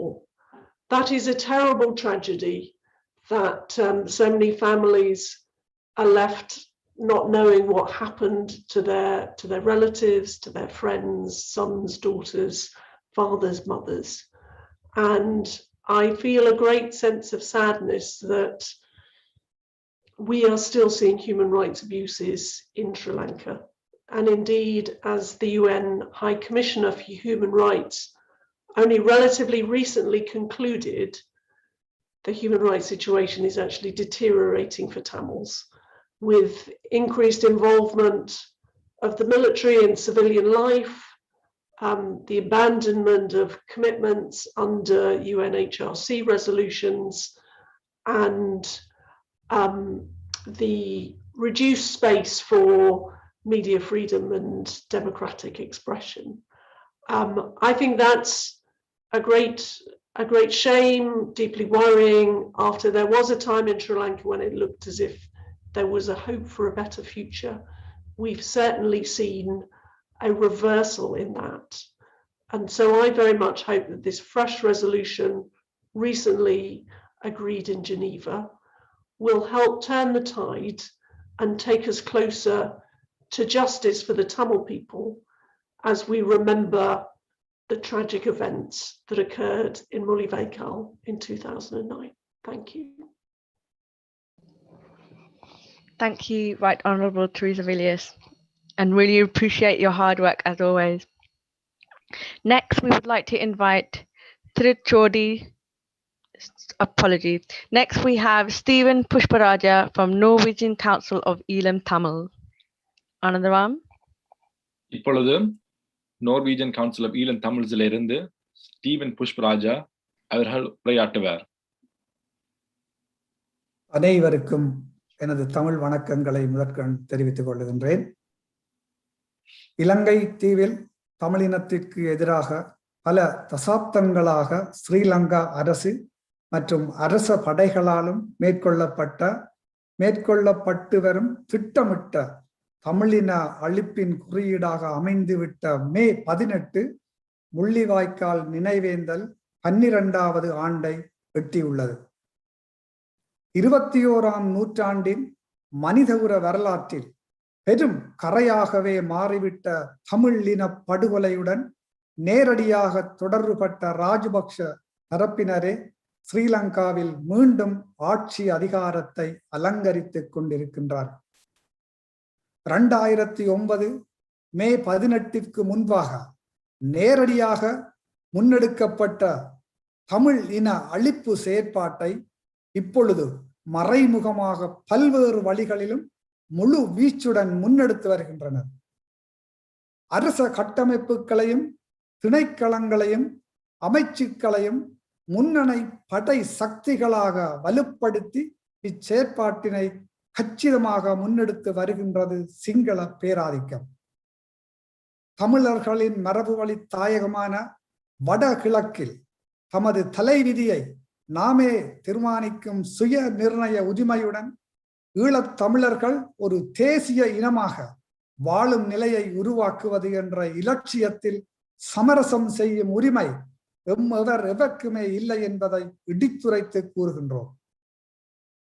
ஈழத் தமிழினத்தின் விடுதலை எனும் ஒப்பற்ற பெரும் இலட்சியத்திற்காக முள்ளிவாய்க்கால் மண்ணில் மூச்சடங்கிய நிலையில் மண்ணுறங்கும் புனிதர்களின் கனவுகளை எமது தோள்களில் சுமந்து நனவாக்கும் வரை எமது உலகத் தமிழர்கள் அனைவரும் என்றுமே உறங்காது உறுதி கொள்வோம் என கூறி தமிழரின் தாகம் தமிழீழத் தாயகம் என்று கூறி விடைபெறுகின்றேன்.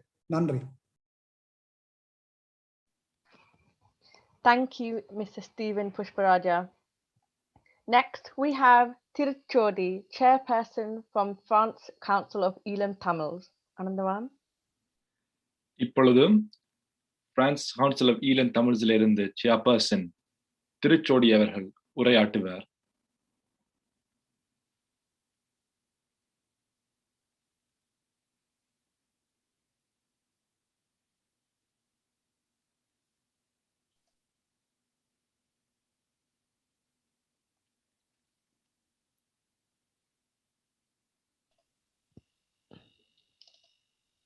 Let's move on.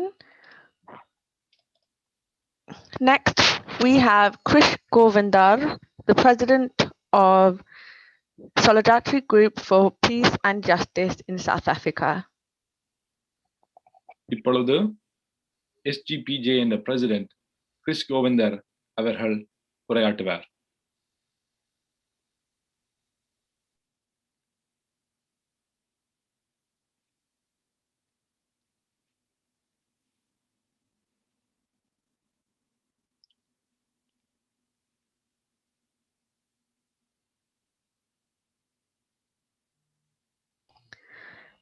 So apologies for the difficulty. We're going to move on to our next speaker, Mahendran from the Tamil Nadu. He's the Tamil Nadu State Secretary for the Communist Party of India. அடுத்ததாக communist party of இந்தியாவிலிருந்து Tamil Nadu state secretary Mahendran அவர்களது உரை.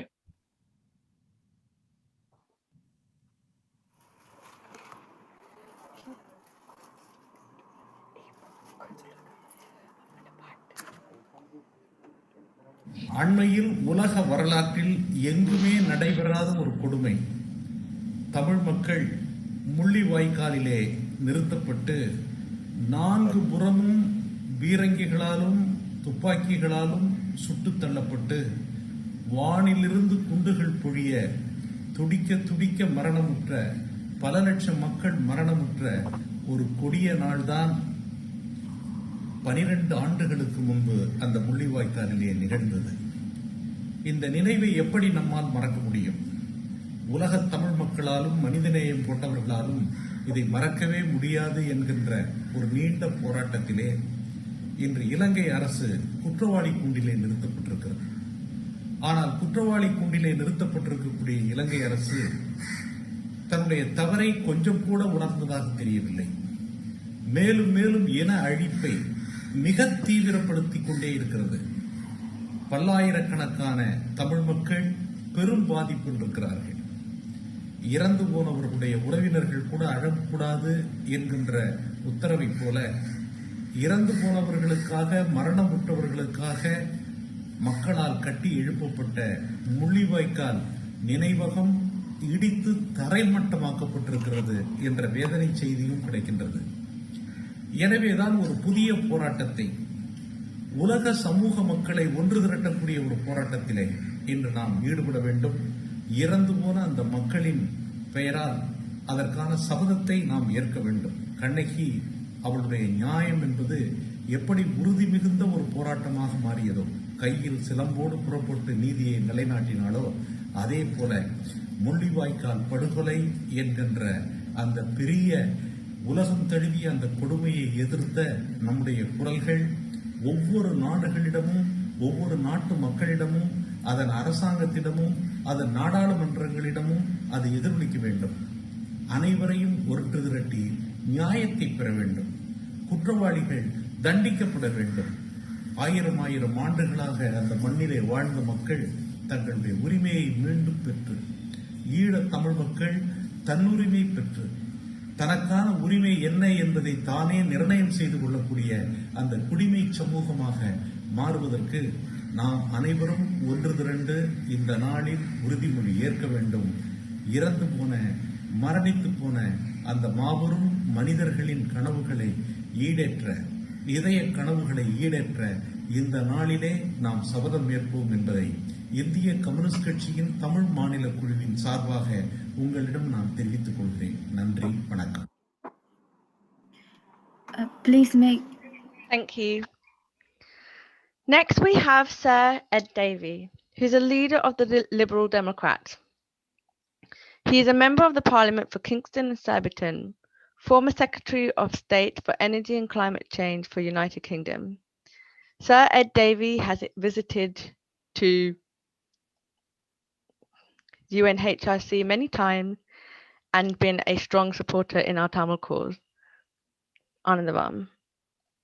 அடுத்ததாக Kingston and Surbiton member of parliament, liberal democrats leader, மதிப்புக்குரிய sir Ed Davey அவர்களது உரை.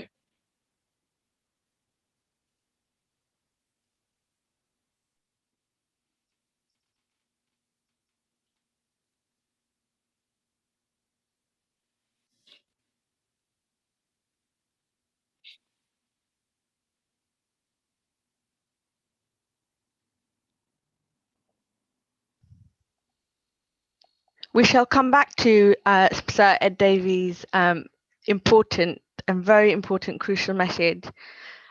Now we're just going to the next speaker, Biro Diwawara, Program Manager of African Meeting for the Defense of Human Rights, Rado. Anandam. I think Sir Ed Davies' speech is here, so we can play that. My apologies. We can go to Sir Ed Davey. Thank you.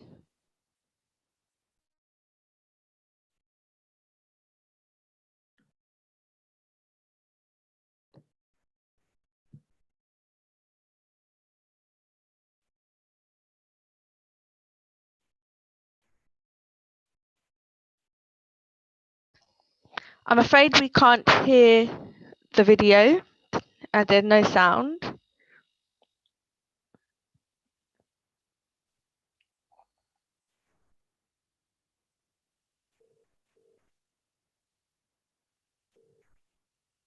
Put the volume high, volume up.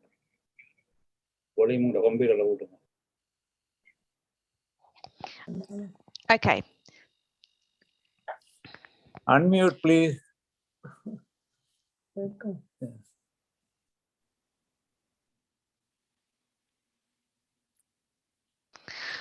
Okay, next we will go back to our speaker, Biro Diwawara, Program Manager of African Meeting for the Defense of Human Rights, Rado, from UNHRC Geneva. Thank you. அடுத்ததாக African Meeting for the Defense of the UN Defense Council UN Geneva and the Program Manager Biro Diwawara அவர்களை உரை.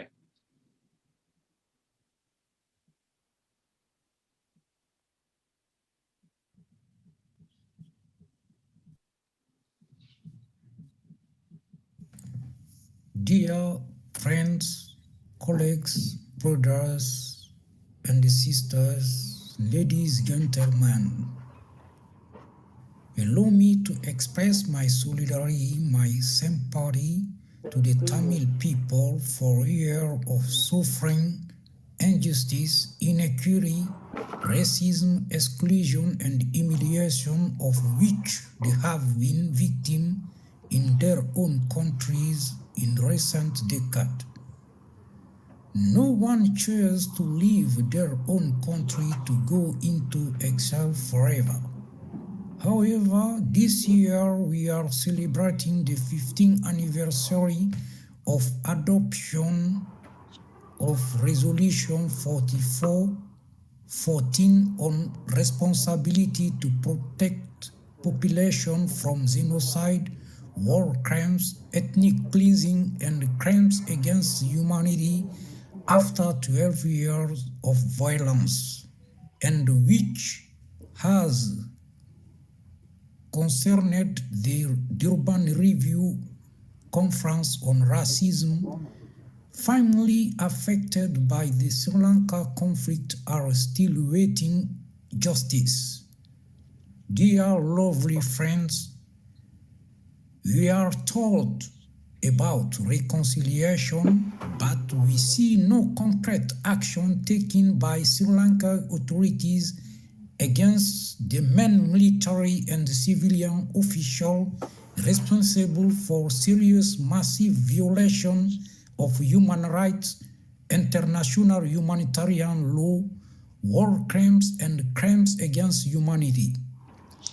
Reconciliation is only possible on the basis of recognition of truth and a healthy justice, allowing the different family victims of the horrors to make their moral cure in society.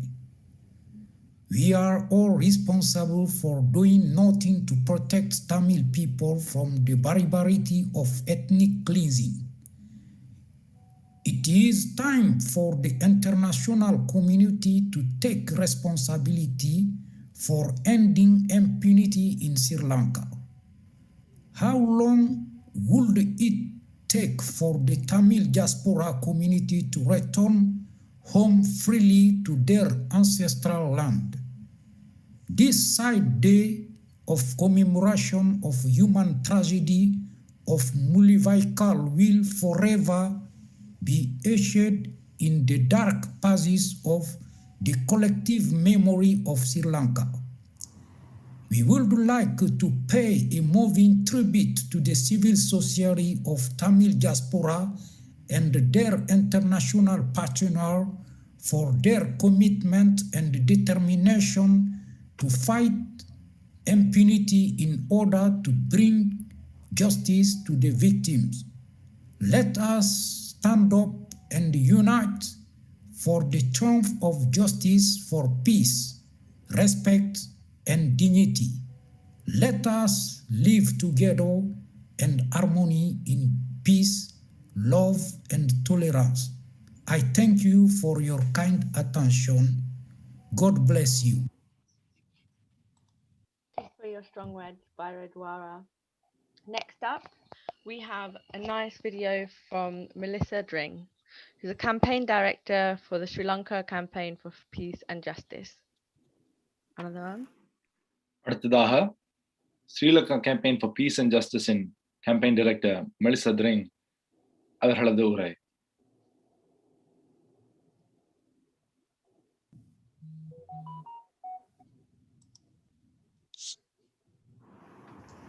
On behalf of the Sri Lanka Campaign for Peace and Justice, I would like to extend my condolences to the Tamil community on this Mullivaikkal. Video quality is good. 12 years after the end of the war, Tamil survivors are still waiting for truth and justice. Today, Tamil communities in Sri Lanka fighting for their right to remember are facing increased threats, intimidation and harassment by the Sri Lankan state. As we remember the thousands of Tamil civilians that lost their lives and those left behind to mourn, we also reflect on the long road ahead to accountability and justice. The bravery, determination, and persistence of survivors and activists in Sri Lanka continue to inspire us as citizens worldwide. We stand with them, and we will not rest until there is peace and justice for all in Sri Lanka.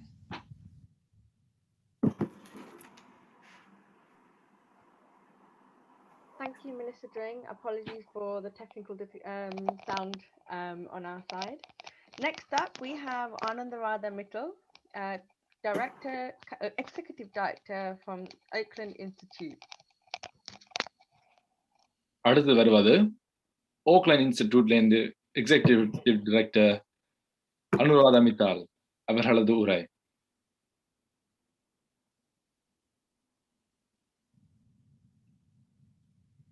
Years ago, this May 18th, tens of thousands of innocent Tamil civilians were killed by the Sri Lankan government. Around 40,000 Tamil civilians were killed in Mullivaikkal in the final stages of the war. Directed by the Sri Lankan authorities to the coastal town to take refuge in a no-fire zone, children, elderly, women were bombed by the Sri Lankan army in violation of all international humanitarian law. Those who surrendered are missing. Over 140,000 Tamils are still unaccounted for. The actions of the Sri Lankan government and security forces towards the Tamil people were driven by genocidal intent. The victims and their families still wait for justice. There has been no closure. Our recent report, Endless War, brought forth shocking evidence on the extent of the continued persecution of the Tamil population in the north and east of the country, and details how Sri Lanka is headed to becoming an ethnocratic state. Land grabbing has increased under the pretext of development schemes, archaeological sites, forest reserves, special economic zones, and more. The Sri Lankan state is intent on changing the demographics and divide the geographically and ethnically connected northern and eastern provinces and erase the homeland doctrine of the Tamil people. The military occupation remains extreme, with roughly 1 military member for every 6 civilians in the north and east. On this 12th anniversary, as the Sri Lankan army attempts to erase the memory by vandalizing the monuments dedicated to the victims of war crimes, the struggle for justice, led by the Tamil diaspora globally, stands strong. Reconciliation, human rights, and peace is not possible in Sri Lanka unless the situation is handled in accordance with international law, international justice mechanisms, and morality. Sri Lankan government and the international community has a responsibility. Today, 12 years later, silence is not an option.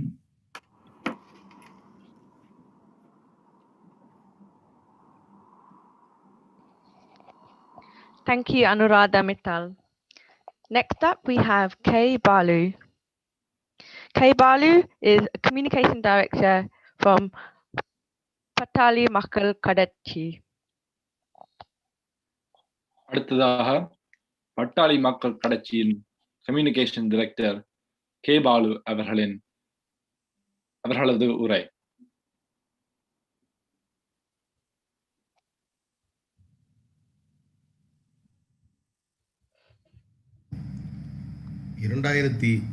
ஆண்டு ஈழத்தில் லட்சக்கணக்கான தமிழர்களை ஈழ சிங்களவாத பேரின அரசு கொன்று குவித்தது. உலகம் முழுவதும் வாழக்கூடிய தமிழர்கள் நெஞ்சில் இன்றைக்கும் ரணமாக நினைவில் மாறாமல் இருந்து கொண்டிருக்கக்கூடிய அந்த நிகழ்வு, அந்த சூழலில் 2009 ஆண்டு ஈழத்தில் நடத்தப்பட்ட அந்த இனப்படுகொலையை இன்றைக்கு நினைத்தாலும் நெஞ்சம் குமுறுகிறது. ஆதரவற்ற நிலையில் அன்றைக்கு லட்சக்கணக்கான தமிழர்கள், பெண்கள், குழந்தைகள் ஈவு இரக்கமின்றி சிங்கள அரசால் கொன்று குவிக்கப்பட்டனர். சர்வதேச சமூகமே வேடிக்கை பார்த்தது. ஆதரவு குரல் கொடுக்க யாரும் இல்லை என்ற நாதியற்ற நிலையில் அன்றைக்கு தமிழர்கள் கொன்று குவிக்கப்பட்டார்கள். நிரந்தர ஒரு அரசியல் தீர்வு வேண்டும் என்ற கோரிக்கையோடு ஈழத் தமிழர்கள் மட்டுமல்லாமல் உலகம் முழுவதும் வாழக்கூடிய தமிழர்கள் இன்றைக்கு போராடி கொண்டிருக்கிறார்கள். நிச்சயமாக ஈழத்தில் ஒரு சுதந்திரம் மலரும் என்ற நம்பிக்கையோடு தமிழர்கள் பயணித்துக் கொண்டிருக்கிறார்கள். இந்த தருணத்தில் அங்கே இலங்கை அரசு தமிழர்கள் வாழக்கூடிய பகுதிகளை ஆக்கிரமிப்பதும் அங்கே இராணுவமயமாக்குவதும் தமிழர்களுடைய அடையாளங்களை அழிப்பதையும் தொடர்ந்து செய்து கொண்டிருக்கிறது. 2020 ஆண்டு சிங்கள அரசு போரின் போது காணாமல் போன 20,000 தமிழர்களை இறந்துவிட்டதாக அறிவித்தது. சர்வதேச நீதிமன்றத்தில் போர்க்குற்றம் குறித்த விசாரணை நடத்தப்பட வேண்டும் என்ற ஐநா மன்றத்தினுடைய அந்த தீர்மானம் உடனடியாக நிறைவேற்றப்பட வேண்டும். சுதந்திரமான போர்க்குற்ற விசாரணை ஈழத்தில் நடத்தப்பட்டு இந்த போர்க்குற்றத்தை நிகழ்த்திய இலங்கை அரசு மீது கடுமையான நடவடிக்கைகள் எடுக்கப்பட்டு அவர்களுக்கு உரிய தண்டனையை பெற்றுத்தர வேண்டும் என்பதை ஒட்டுமொத்த தமிழர்களும் உறுதியாக இருக்கிறார்கள். ஐநா மன்றத்தில் ஒரு நியாயம் கிடைக்கும் என்ற நம்பிக்கையோடு அதற்கான முயற்சியையும் சர்வதேச தமிழ் சமூகம் ஈடுபட்டு வருகிறது. பசுமை தாயகம் ஈழத்தில் நடந்த இனப்படுகொலையை ஐநா மன்றத்தில் ஜெனீவாவில் ஒவ்வொரு முறையும் அங்கே அந்த நிகழ்வின் போது சென்று ஈழத் தமிழர்களுக்கு ஆதரவாக குரல் கொடுத்து வருகிறது. ஏறக்குறைய 10 ஆண்டுகளை கடந்த நிலையிலும் இன்றைக்கும் அந்த நிகழ்வுகள் நமது நெஞ்சை உலுக்கக்கூடிய வகையில் இருக்கிறது. இன்றைக்கும் நியாயம் கிடைக்கவில்லை. ஈழத் தமிழர்களுக்கு ஒரு நிரந்தர அரசியல் தீர்வு வேண்டும் என்ற அந்த நிலையை சற்றும் பின்வாங்காமல் ஒட்டுமொத்த தமிழ் சமூகமும் போராடி கொண்டிருக்கிறது. நியாயம் கிடைக்கும், நீதி வெல்லும், தமிழர்களுக்கு உரிமை கிடைக்கும் என்ற நம்பிக்கையோடு நாம் பயணித்துக் கொண்டிருக்கிறோம். இந்த நேரத்தில் நாம் எல்லாம் ஒரு உறுதியை எடுத்துக்கொள்ள வேண்டும். உடனடியாக உறுதியாக நிரந்தரமான ஒரு அரசியல் தீர்வு கிடைக்க வேண்டும் என்ற உறுதியோடு நாம் எல்லாம் பயணிப்போம். ஈழத்தில் ஒரு சுதந்திர தமிழ் ஈழத்தை உருவாக்கி அங்கே இருக்கக்கூடிய தமிழர்கள் சுதந்திர காற்றை சுவாசிக்கக்கூடிய நிலையை விரைவில் உருவாக்குவோம் என்ற உறுதியோடு இந்த நாளில் நாம் மனதிலே நிறுத்தி தொடர்ந்து அதற்காக குரல் கொடுப்போம் என்று இந்த நேரத்திலே நான் கேட்டுக்கொள்கிறேன்.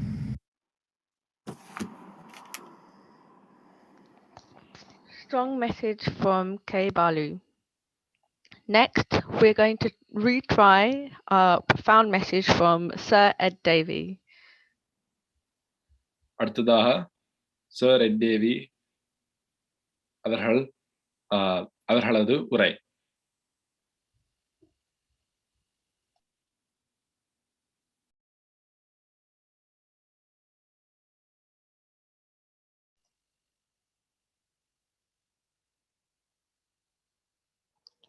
We apologize once again. We are having difficulties with the sound. Care about human rights and justice. This year it's 12 years after the conflict ended, but it's right that we continue to remember what happened. I'm humbled to be asked to contribute to today's proceedings.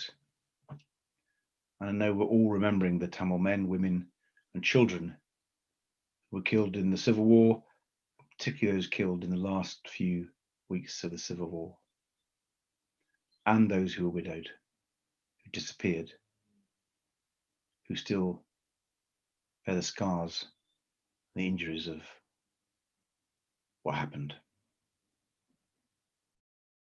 I don't think any of us will ever forget the fact that there were no fire zones declared, and yet the Sri Lankan army bombed civilians in the no-fire zones. That against international law, medical supplies were blocked, food supplies were blocked.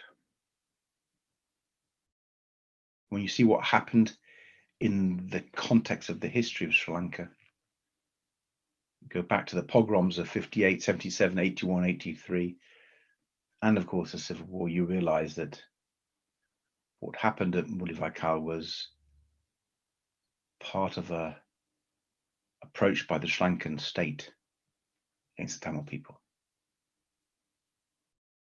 So in remembering the departed, remembering the victims, we must continue to reflect on the situation in Sri Lanka. And it's a deteriorating situation. The Sri Lankan government is an authoritarian regime. It is silencing opposition. It's undermining the independence of the judiciary, attacking the press. It's abusing the Prevention of Terrorism Act, locking up innocent people. And that's why I think the British government must do more to put pressure on the Sri Lankan government. So they amend the Prevention of Terrorism Act. They don't abuse it. So they fully commit to programs around truth and reconciliation. They address regional ethnic disparity. They don't militarize in the northeast, and they deliver fully on conflict-related justice. And I think that it's time the British government acted more robustly and took tougher action. With travel bans and asset freezes against the leaders of this regime, removes trade preferences. When I was Trade Minister, I prevented GSP Plus being given back to the Sri Lankan government. And I was appalled when the Conservative government worked with other EU governments to give the Sri Lankan government GSP Plus. They do not deserve these trade preferences. They should be taken away. Liberal Democrats are internationalists. We work with our European partners, our global partners, champion human rights, champion accountability and security and peace. That's why multilateral organizations like the EU, like the UN, like the NATO are so important, so we can effectively tackle these shared challenges.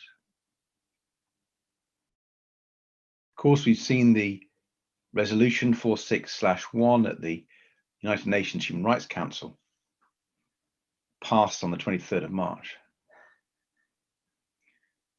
Before that went to the UNHRC, Liberal Democrats, myself and our Foreign Affairs spokesperson, Leila Moran, we wrote to the British government to ask that the resolution should be tougher.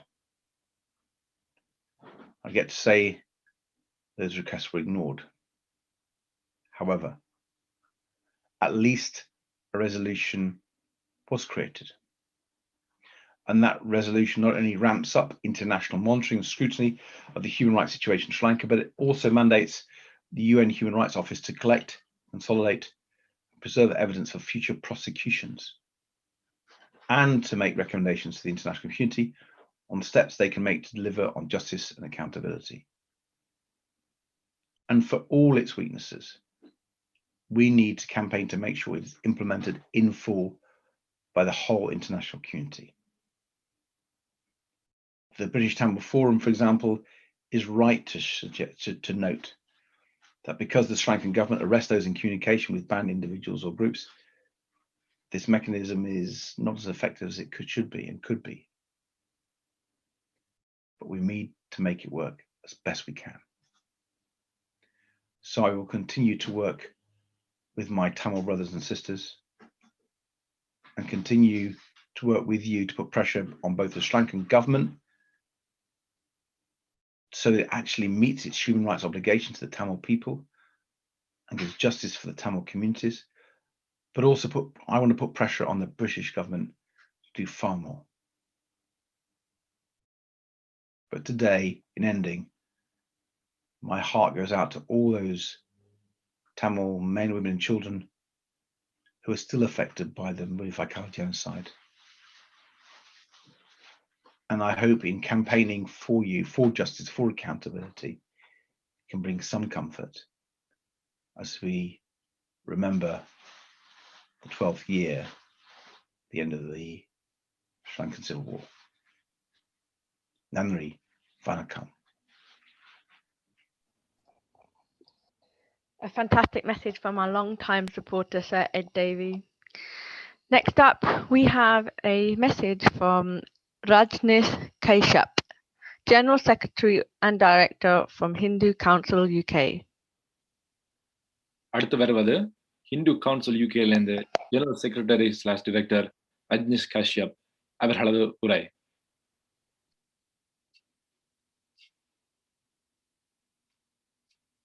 The events of the final weeks of the Sri Lankan Civil War were among the most bloody and barbaric We have a responsibility to honour the memory of the deceased and the disappeared, and to continue our quest for truth, accountability, and reconciliation. Even now, 11 years on, we still have to get justice for the people who remain so that they can rebuild their lives, rebuild their future in Sri Lanka and elsewhere around the world. It's very difficult to hear the stories of the survivors of Mullivaikkal, but we really do need to listen to them and redouble our efforts to get that justice. We call on the UK government and the UN to guarantee a full international inquiry, action to support the human rights of Tamils in Sri Lanka, and justice for all the families and communities of the Tamil diaspora.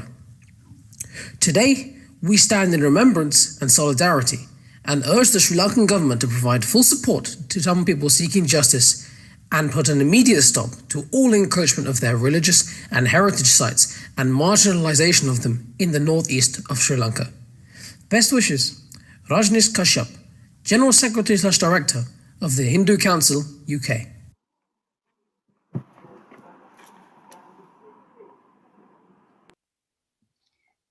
Thank you, Rajnish Kashyap. Next, we would like to play a good message from D. Raja, General Secretary from the Communist Party of India. அடுத்ததாக communist party of இந்தியாவிலிருந்து general secretary D ராஜா அவர்களது உரை.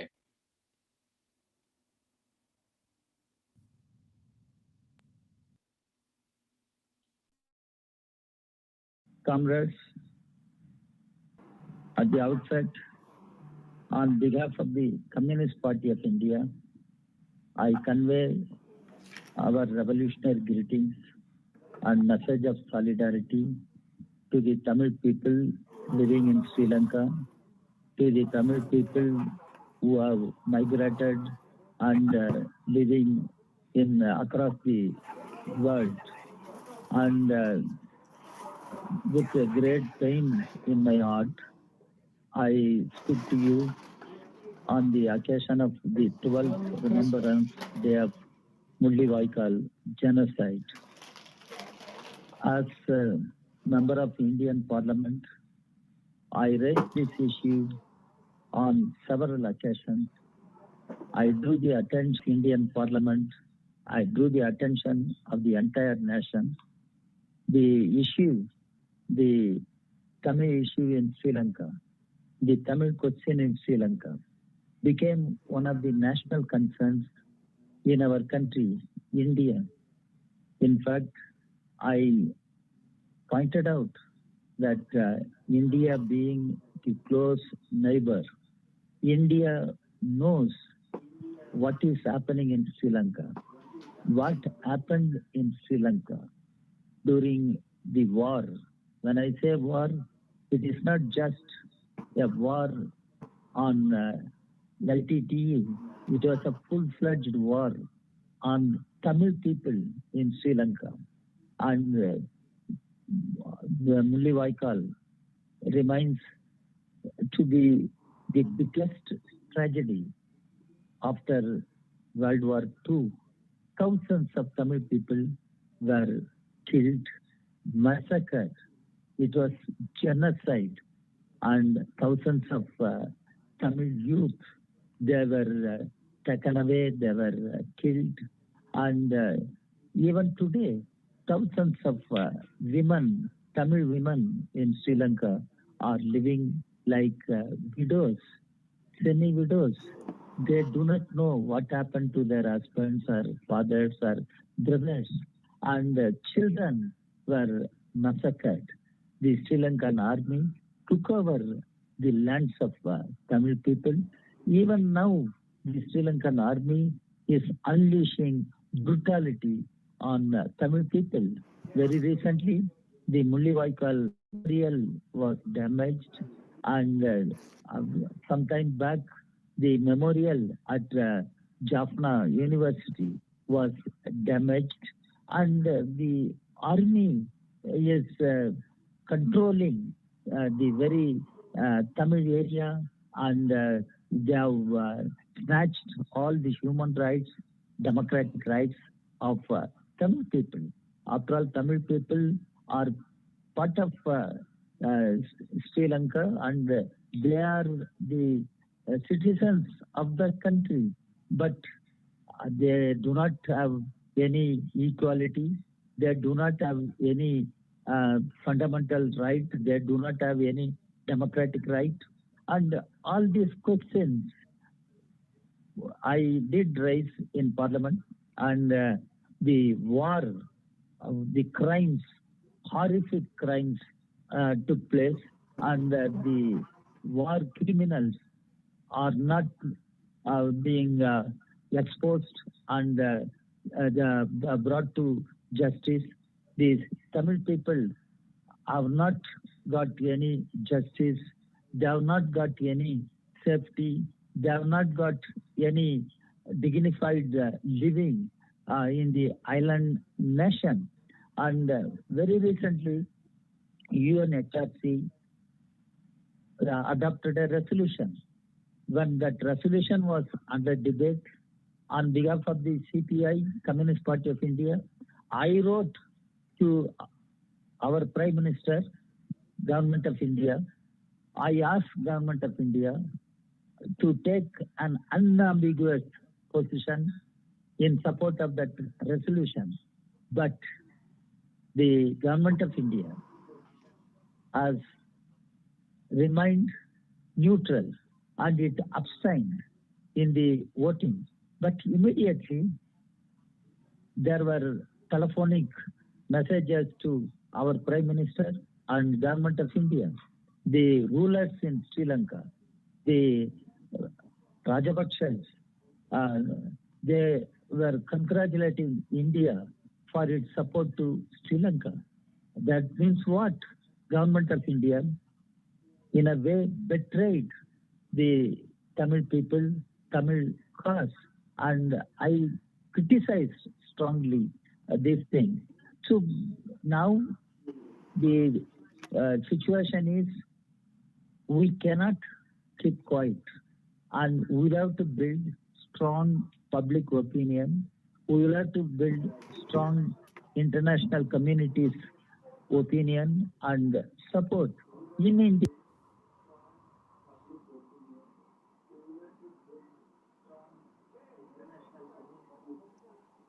A very long and strong message from the Raja.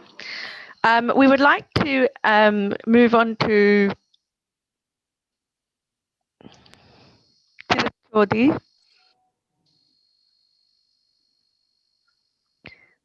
Who's live, chairperson from France Council of Tamil Elam Tamils. இப்பொழுது La Maison de Tamil ஈழத்திலிருந்து திருக்கொச்சி அவர்கள் உரையாற்றுவார். எல்லோருக்கும் வணக்கம். இன்று மே 18 தமிழின இனப்படுகொலையை நினைவு கூறும் நாள். இந்த நாளை நாங்கள் பல நாடுகளில் அந்த மக்களின் உரிமைக்காகவும் அந்த மக்களின் நியாயமான நீதிக்காகவும் குரல் கொடுத்து கொண்டிருக்கின்றோம். பாரிஸில் கூட 2 மத்தியானத்துக்கு முன் கொட்டும் மழையிலும் ஒரு பாரிய கவனஈர்ப்பு போராட்டம் நடைபெற்றது. பல பாராளுமன்ற உறுப்பினர்கள், மாநகர சபை உறுப்பினர்கள்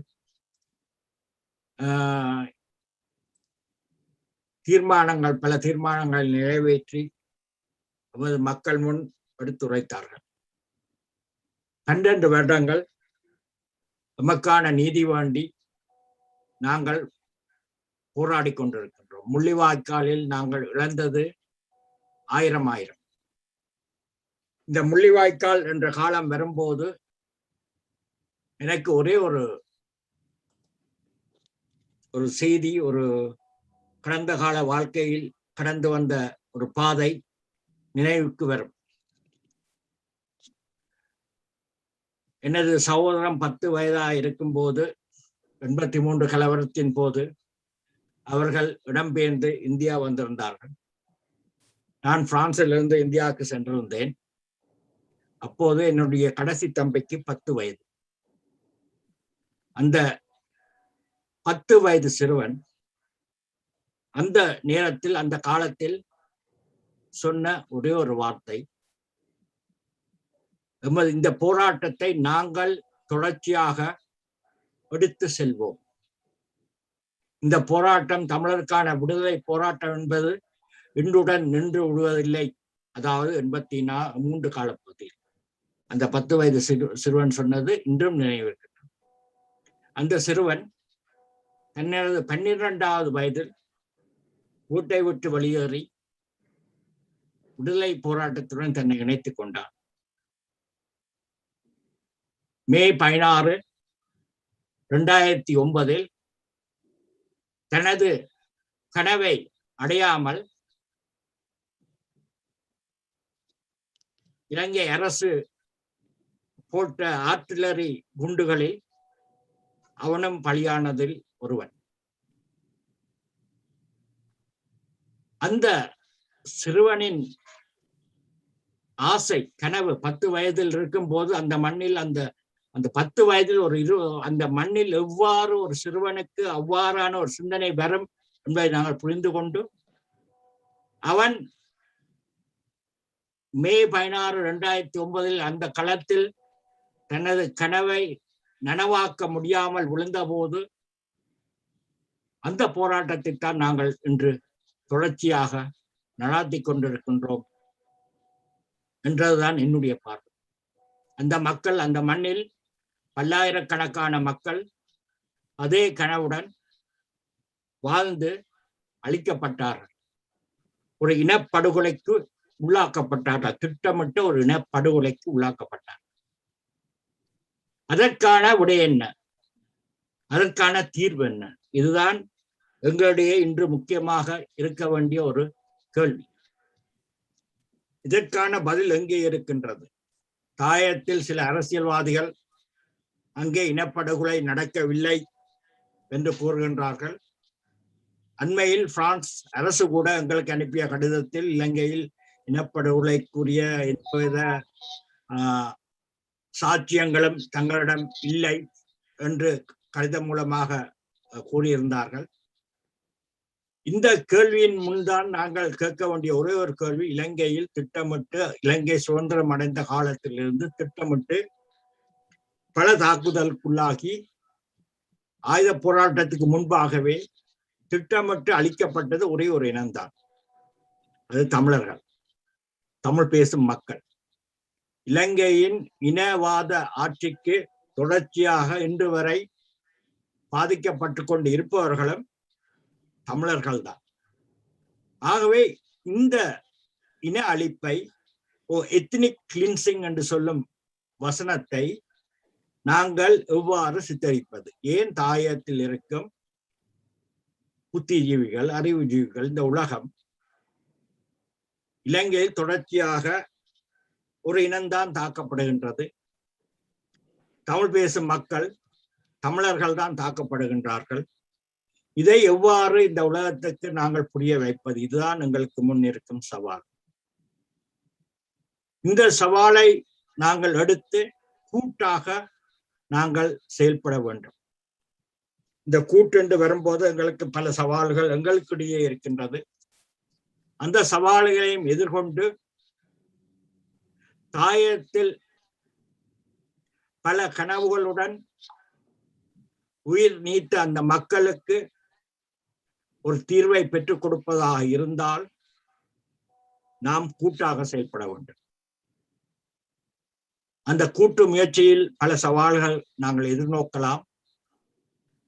அந்த சவால்களை நாங்கள் கையில் எடுத்துக்கொண்டு விட்டு கொடுப்பவருடன் செயல்படுவதன் ஊடாக நாங்கள் எமது போராட்டத்தை எடுத்து செல்ல முடியும்.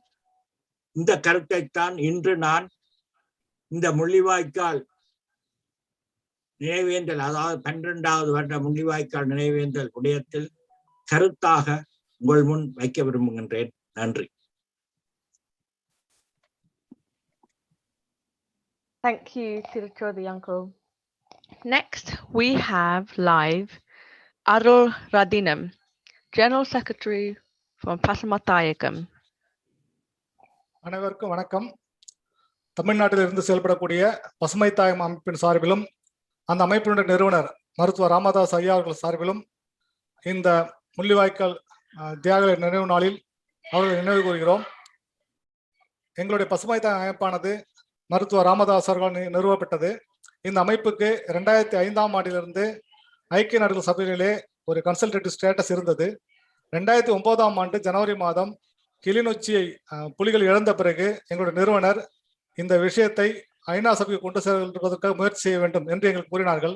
அதன் அடிப்படையில் நாங்கள் 2009ஆம் ஆண்டு மார்ச் மாதம் நடந்த ஐநா மனித உரிமை சபையினுடைய 10வது கூட்டத்தில் இதற்கான ஒரு அறிக்கையை சமர்ப்பித்தோம்.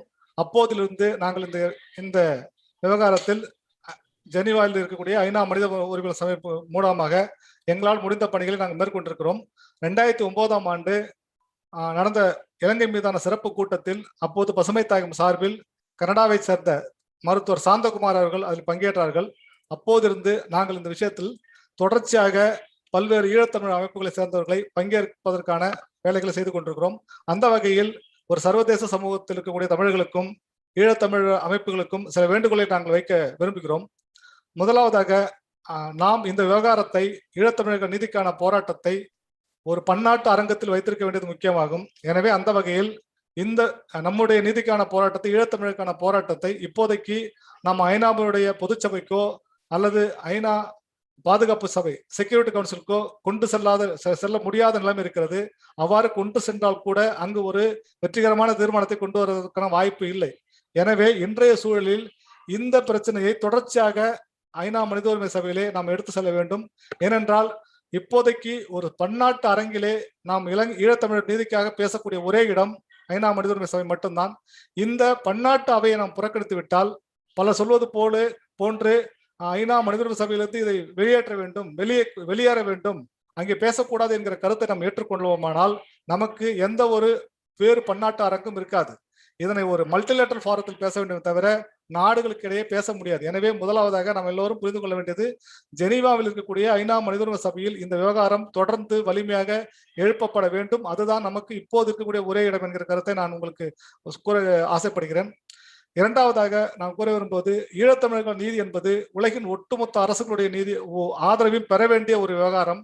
எனவே ஈழத்தமிழர்களாகிய நாம், தமிழர்களாகிய நாம் எக்காரணத்தை முன்னிட்டும் உலகில் எந்த ஒரு அரசையும் பகைத்துக் கொள்கிற நிலைக்கு செல்லக்கூடாது என்று நான் கேட்டுக்கொள்கிறேன். குறிப்பாக இந்தியா தொடர்பான ஒரு எதிர்ப்பான கருத்துக்களை ஈழத்தமிழர்கள் சர்வதேச அரங்குகளில் முன்வைக்க கூடாது என்பது என்னுடைய வேண்டுகோள்.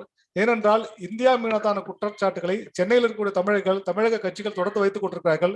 ஆனால் அதனை ஈழத்தமிழர்கள் ஜெனீவாவில் எடுத்து செல்வது என்பது இலங்கைக்கு ஆதரவாக மாறக்கூடிய சூழல் தான் இருக்கிறது.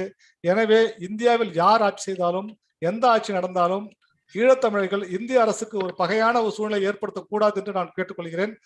இரண்டாவது கோரிக்கை. மூன்றாவதாக நான் கூற விரும்புவது, தமிழ்நாடு என்பது ஒட்டுமொத்தமாக ஈழத்தமிழர்களுக்கு ஆதரவாக இருக்கிறது. எனவே ஈழத்தமிழர்கள் சேர்ந்த அரசியல்வாதிகளோ அல்லது அமைப்புகளோ தயவு செய்து தமிழ்நாட்டு அரசியல் கட்சிகள் மத்தியில் உங்களுக்கு ஆதரவான கட்சிகள், ஆதரவு இல்லாத கட்சிகள் என்று பிரித்து பார்க்காதீர்கள். இங்க இருக்கக்கூடிய எல்லா கட்சிகளுமே ஈழத்தமிழர்களுக்கு ஆதரவு கொடுத்து கொண்டுதான் இருக்கின்றன. இங்க இருக்கக்கூடிய அரசியல் கட்சிகள் இடையே ஏராளமான முரண்பாடுகள் இருக்கின்றன, சண்டைகள் இருக்கின்றன, சச்சரவுகள் இருக்கின்றன. ஆனால் தமிழ்நாட்டில் இருக்கக்கூடிய அனைத்து அரசியல் கட்சிகளும் ஈழத்தமிழர்களை ஒரே இனமாக பார்க்கின்றன. அவர்களுக்கு தம்முடைய முழுமையான ஆதரவை அளிக்கின்றன. எனவே சர்வதேசத்தில் செயல்படக்கூடிய ஈழத்தமிழ் அமைப்புகள் தமிழ்நாட்டில் இருக்கக்கூடிய அனைத்து கட்சிகளையும் தங்களுடைய சகோதரர்களை ஏற்றுக்கொள்ள வேண்டும். ஒரு கட்சியை ஆதரிப்பது இன்னொரு கட்சியை எதிர்ப்பது என்கிற நிலைப்பாட்டை கொள்ள வேண்டாம் என்பது என்னோட தாழ்மையான வேண்டுகோள். அடுத்ததாக நான் கூற விரும்புவது, இப்போது கடைசியாக கொண்டு வரப்பட்டிருக்கிற 2021ஆம் ஆண்டான ஐநா மனித உரிமை பேரவை தீர்மானம் ஒரு முக்கியமானது. நாம் எல்லாம் நினைத்து பார்க்க வேண்டும். நான் ஏற்கனவே குறிப்பிட்டது போல 2009ஆம் ஆண்டு பசுமை தாயகம் சார்பில் கனடாவை சேர்ந்த மருத்துவர் சாந்தகுமார் அவர்கள் ஐநா மனித உரிமை சபையில் நடந்த இலங்கை மீதான சிறப்பு கூட்டத்துக்கு சென்றார்கள். ஆனால் அந்த கூட்டத்தில் நிறைவேற்றப்பட்ட தீர்மானம் என்பது இலங்கையை பாராட்டி நிறைவேற்றப்பட்டது. இலங்கையிலே தமிழர்களுக்கு மீதான போரில் வெற்றி பெற்ற இலங்கை அரசினை ஒரு ஐநா மனித உரிமை பேரவை தீர்மானம் பாராட்டியது. ஆனால் அந்த தீர்மானத்துக்கு நேர் எதிரான ஒரு தீர்மானம் இப்போது வந்திருக்கிறது. எனவே நாம் நீண்ட தூரம் பயணித்திருக்கிறோம். இது மிக பொறுமையான பயணமாக இருந்தால் கூட, மிக காலதாமதமாக இருந்தால் கூட நாம் வெற்றியை நோக்கி தான் சென்று கொண்டிருக்கிறோம் தவிர நாம் பின்னோக்கி செல்லவில்லை என்பதை தாங்கள் மனதில் வைத்துக் கொள்ள வேண்டும் நான் கேட்டுக்கொள்கிறேன். எனவே அடுத்து வரக்கூடிய 2022ஆம் ஆண்டில் இன்னொரு தீர்மானம் வரும்போது அது ஒரு முழுமையான தீர்மானமாக அமைய வேண்டும். அதற்கு நாம் செய்ய வேண்டியது, உலகத்தில் இருக்கிற அத்தனை ஈழத்தமிழ் அமைப்புகளும் ஒன்றாக சேர்ந்து ஒரே குரலில் குரல் கொடுக்க வேண்டும் என்று கேட்டுக்கொள்கிறேன். என்னை பொறுத்தவரை ஐநா மனித உரிமை சபை என்பது ஒரு கடைசியான தீர்வுக்கான இடமில்லை. நமக்கு செல்ல வேண்டிய தூரம் நிறைய இருக்கிறது. ஆனால் இப்போதைக்கு நமக்கு இருக்கக்கூடிய வாய்ப்பு அந்த அவைதான் என்பதால் அதை முழுமையாக பயன்படுத்த வேண்டும் என்று கேட்டுக்கொள்கிறேன். அந்த அவையிலே ஒரு கன்சல்டேட்டிவ் ஸ்டேட்டஸ் உரிய ஒரு அமைப்பாக இருக்கக்கூடிய இந்த பசுமை தாயகம் அமைப்பும் எங்களுடைய நிறுவனர் மருத்துவர் ராமதாஸ் ஐயா அவர்களும் என்றைக்கும் உங்களுக்கு துணை நிற்பார்கள் என்று கூறி விடைபெறுகிறேன். நன்றி, வணக்கம். Nandri Vanakkam Arul Vadinam. Thank you very much. Next, we are going to retry the music, a song called Nale Namade, sung by the Solidarity Group for Peace and Justice. It's a song of hope for a better future, sung by Deshan Naidu and Sianda Malaba. Anandavam. அடுத்த நிகழ்ச்சியாக அமைதிக்கும் நீதிக்கும் ஒற்றுமை குழு தென்னாப்பிரிக்கா SGPJ வழங்கும் ஒரு பாடல் நாளை நமதே. பாடுபவர்கள் டிஷான் நாயுடுவும் சியாண்டா மலாபா.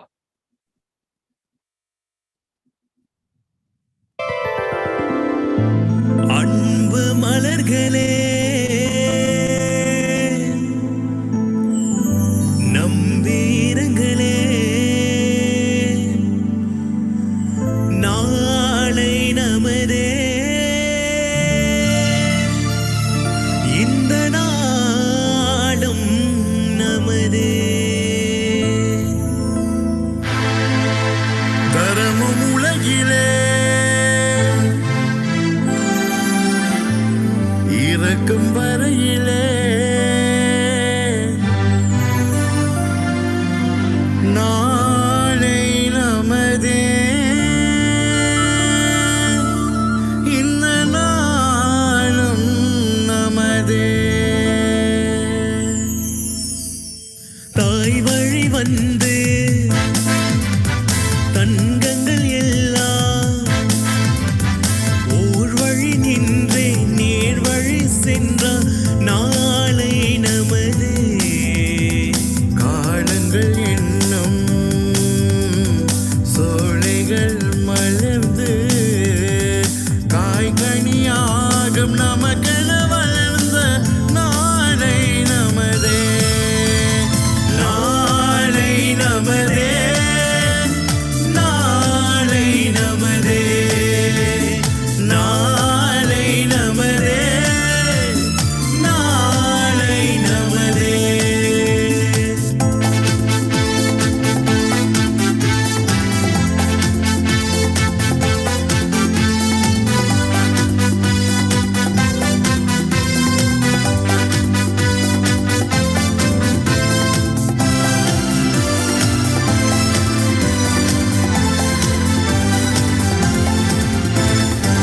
பாசம் என்னும் நூல் வழி வந்து பாசமலர் கூட்டம் ஆடும் அழகில் அமைவது தானே வாழ்க்கை பூந்தோட்டம். பாசம் என்னும் நூல் வழி வந்து பாசம் மலர் கூட்டம் ஆடும் அழகில் அமைவது தானே வாழ்க்கை பூந்தோட்டம். மூன்று தமிழும் ஓரிலும் நின்று பாட வேண்டும் காவிய சிந்து. மூன்று தமிழும் ஓரிலும் நின்று பாட வேண்டும் காவிய சிந்து. அந்த நாள் நினைவுகள் இந்த நாள்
great song by a solidarity group for peace and justice from South Africa.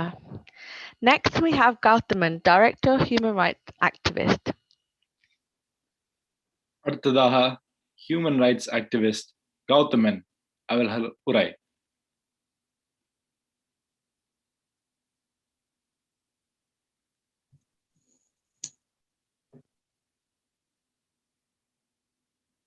கொண்டிருக்கிற எனது உயிருக்கு நிகரான தாய் தமிழ் உறவுகள் உங்கள் அனைவருக்கும் வணக்கம்.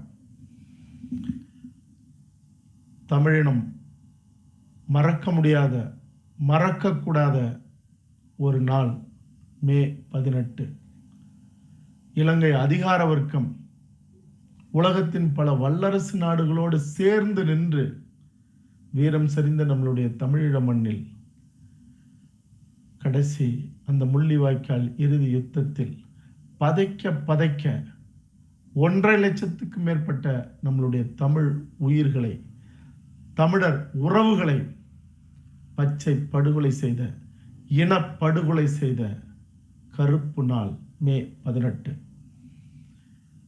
2009 இனப்படுகொலை நடத்தி முடித்த ஆண்டு. 2021 நின்றுட்டு இருக்கோம். 12 ஆண்டுகள் கடந்த பிறகும் இன்னும் நமக்கான ஒரு தீர்வு, ஒரு விடியல், ஒரு விடுதலைக்கான ஒரு சின்ன கீற்று கூட தென்படாத நிலைங்கிறது. இந்த உலகம் அனைத்தும் மீண்டும் ஒன்றாக நின்று ஒரு மாபெரும் வன்முறை செஞ்சா அது எவ்வளவு கொடூரமானதோ, குரூரமானதோ அதற்கு சமமானதுதான் இன்றும் நடந்துகிட்டு இருக்கு. கொடூரமான ஒரு கொரோனா காலத்தில் நின்றுகிட்டு இருக்கோம். உலகம் முழுக்க ஓலங்கள், ஒப்பாரிகள், கதறல்கள். பிணத்தை புதைக்கிறதா எரிக்கிறதான்னு தெரியாம இந்திய ஒன்றியத்துல கங்கை நதியில கொத்து கொத்தாக வீசப்பட்டுக்கிட்டு இருக்கிற ஒரு நிலை. உலகம் முழுக்க இதே நிலை.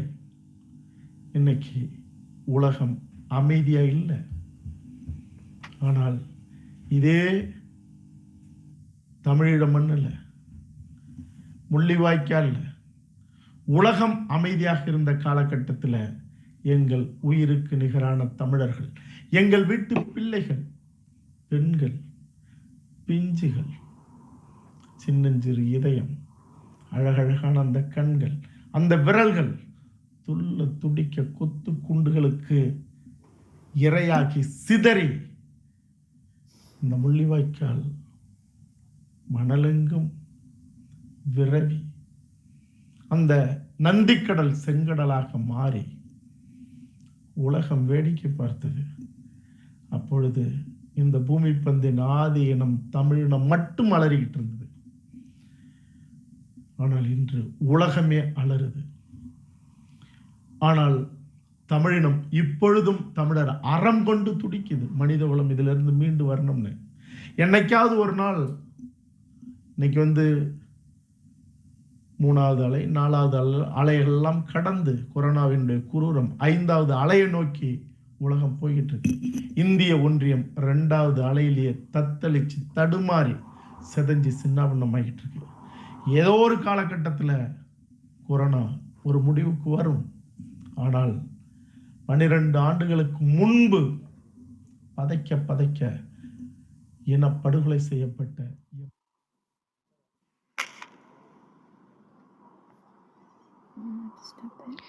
We will continue to play this video towards the end of the program. Next, we have a video message from Bob Blackman. Bob Blackman is a Conservative MP for Harrow East and has been an MP continuously since May 2010. அடுத்ததாக hollow east இந்த conservative MP மதிப்பிற்குரிய pop Blackman அவர்களது உரை.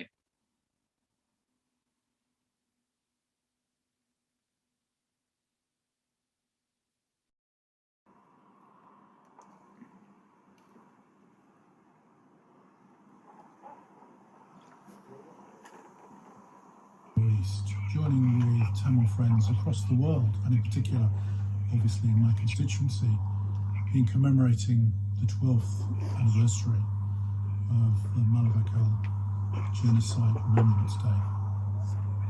We think today of all the victims of the end of the civil war in Sri Lanka, the relatives who don't know what happened to their loved ones at the end of the war, those victims, innocent civilians who have lost their lives, been dispersed across the planet. And we call on the Sri Lankan government to hold true to having truth and reconciliation, a proper independent inquiry into what happened at the end of the Civil War, and making sure that justice is provided for the families and the relatives of those who've disappeared, who've lost their lives. We also call on the Sri Lankan government to desist from creating the violence between different communities in Sri Lanka and ensuring that the homelands of Tamils are preserved for Tamils to prosper and grow. And equally call on United Kingdom government to use all measures through the Commonwealth Heads of Government meetings, through the United Nations, for an independent inquiry into the actions of the Sri Lankan government and ensuring that those perpetrators of war crimes are brought to justice so that everyone can actually live in peace and harmony, and indeed ensuring that the Tamils can enjoy full justice within the state of Sri Lanka.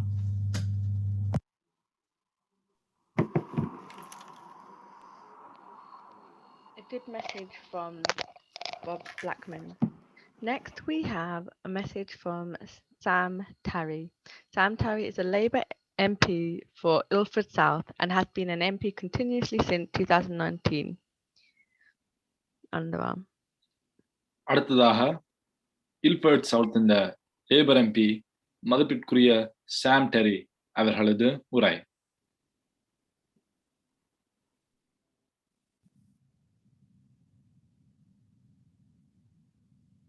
I'm Sam Terry, Member of Parliament for Ilford South. Today is 12 years since the Mullivaikkal massacre.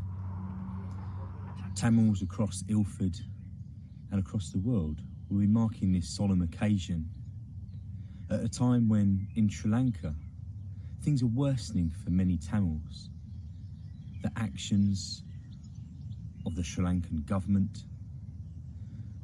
bringing forward the death penalty for drug offences, moving away from a peaceful and negotiated way forward, including demilitarisation for the northern parts of Sri Lanka, where many Tamil communities reside, looks further away than it has done for a long time. I'm calling on the UN to step up, and the British government through the UN to step up the pressure on the Sri Lankan government to move things forward, to ensure that the human rights abuses still being perpetrated by the Sri Lankan government are tackled head on, and our British government is serious about holding the government in Sri Lanka to account and using all diplomatic mechanisms possible. Members of our Tamil community in Ilford often write to me, telling me about their experience, about the experience of their families and their wider community. It's been 12 years since the end of the armed conflict, but life for Tamils and the fight for justice and the right to self-determination is still a long way off.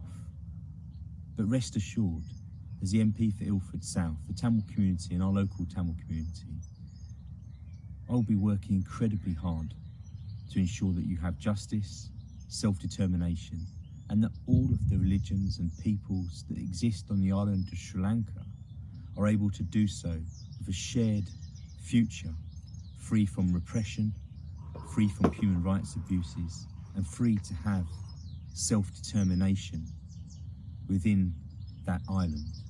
Democracy, after all, is the key to freedom, and it is real democracy that the Tamil people seek.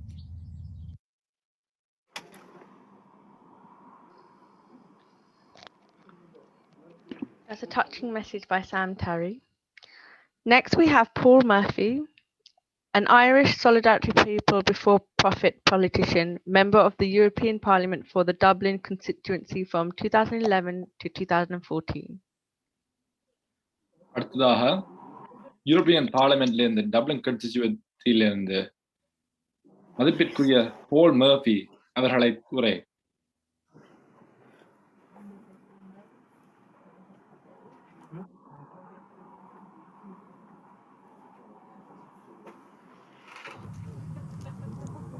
Hi everybody, Paul Murphy here. I'm a TD for People Before Profit, and I had the honour when I was a member of the European Parliament of having the opportunity to campaign a lot on the issue of the repression and oppression of the Tamil-speaking people, to attempt to visit the country and to speak out in the European Parliament. So I'd like to extend my deepest solidarity and condolences on this, the 12th anniversary of the Mullivaikkal massacre, a massacre which was kind of the low point, the most horrific point in a genocidal war waged by the Sri Lankan regime against the Tamil-speaking people, and unfortunately now, one of the key architects of that war is president of Sri Lanka. So I want to extend my full solidarity, my full support, and just to say that ultimately your struggle for the right to self-determination, for democratic rights, for an end to the horrific oppression which continues in the north of Sri Lanka and throughout Sri Lanka will be successful. And there is, another very important international community, apart from the international community of the tops of world imperialism, which has entirely ignored the plight of the Tamil people. But there's another international community of human rights activists, of trade union activists, of socialists who stand alongside you, who will speak out alongside you as part of a struggle for a just, for a democratic, for a socialist settlement, including the right to self-determination. Thanks.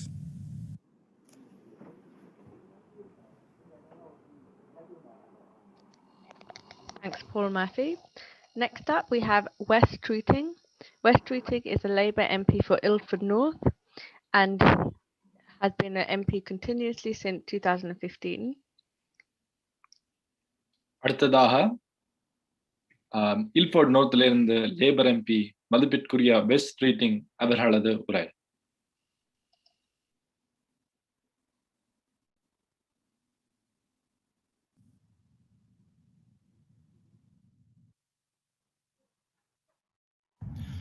Vanakkam.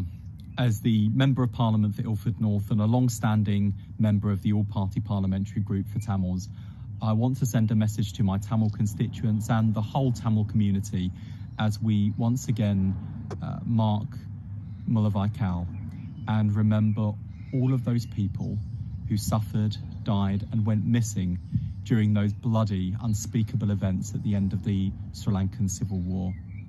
It's my commitment to you to continue the campaign for justice, to make sure that those who are responsible for perpetrating human rights abuses and unspeakable acts of barbarism are brought to justice. I want to see a future for all of the peoples of Sri Lanka that's based on peace, freedom, democracy, all of the things that we hold dear. And that won't be possible without a process of truth, justice, and reconciliation. It is also not possible so long as the Sri Lankan government continues to turn a blind eye to contemporary, ongoing human rights abuses in Sri Lanka. I'll do everything I can, using my voice and platform as a British Member of Parliament, working with colleagues in the British Parliament and parliaments throughout the world to make sure that the historic and ongoing human rights abuses in Sri Lanka are brought to justice and brought to an end.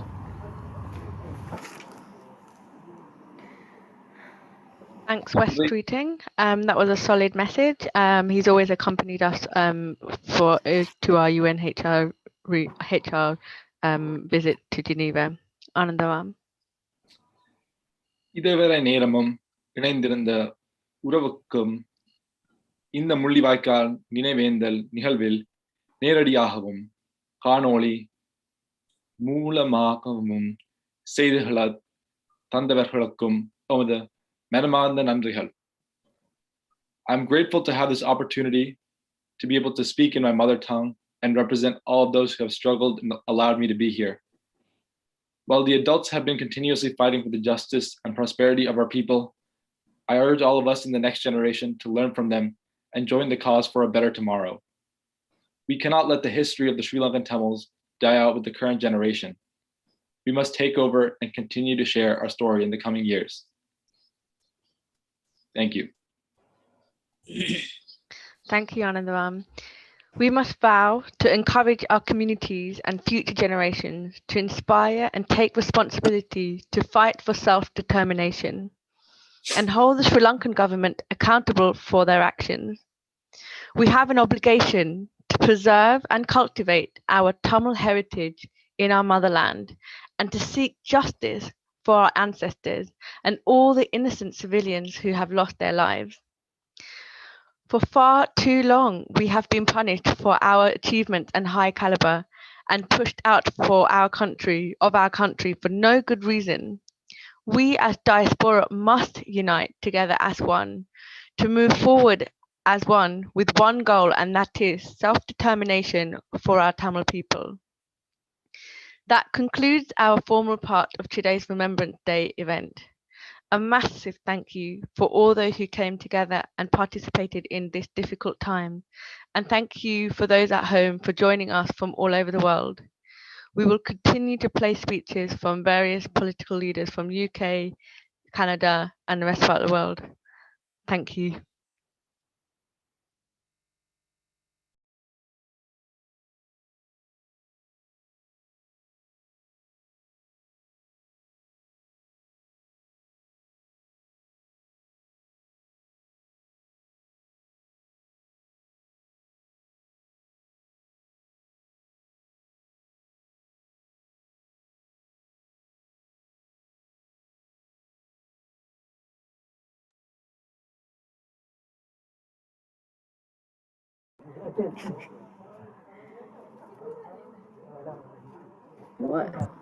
And I wanted to wish all the British Tamils a blessed Mullivaikkal.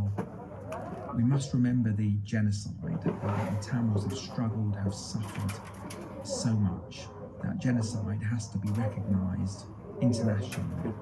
We need to make sure that those who perpetrated that genocide are brought to justice and that the international mechanisms work in the way that they are supposed to be. The Tamils deserve human rights. They deserve autonomy for human rights. They deserve autonomy for their nation. They deserve that the perpetrators of the genocide be brought to justice. A blessed Mullivaikkal, and I wish you all well and hope to see some of you soon.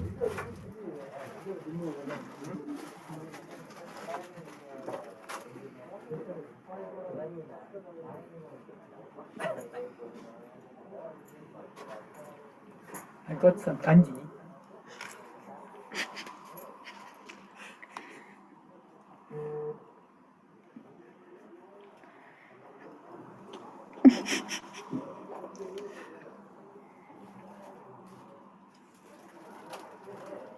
A message from the Honourable Andrew Rosenthal MP.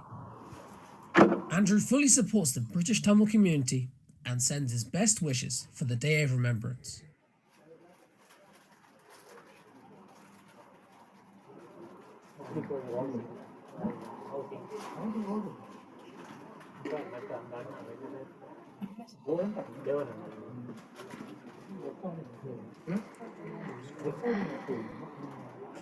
From the Honourable Margaret Ferrier, MP. I am honoured to have been invited to give this message to the British Tamil Forum on the 12th annual Mullivaikkal Genocide Remembrance Day event. This is a sombre occasion on which we remember the events of the 18th of May in 2009, when hundreds of thousands of innocent Tamil civilians were killed by the deliberate bombardment of the Sri Lankan armed forces of government-designated no-fire zones in Mullivaikkal, Mullaitivu district. Mullivaikkal Genocide Remembrance Day also commemorates the thousands of Tamils killed in pogroms throughout the history of modern Sri Lanka since independence from Britain in 1948. On this Mullivaikkal Genocide Remembrance Day, I, alongside the Tamil community in the UK, remember Tamil victims of state and communal violence in Sri Lanka, and pay my respects to all who have fought and continue to peacefully fight for justice and respect for the Tamil community in Sri Lanka, and call on the UK government to do everything in its power to ensure that such injustices as the Tamil people have faced come to an end.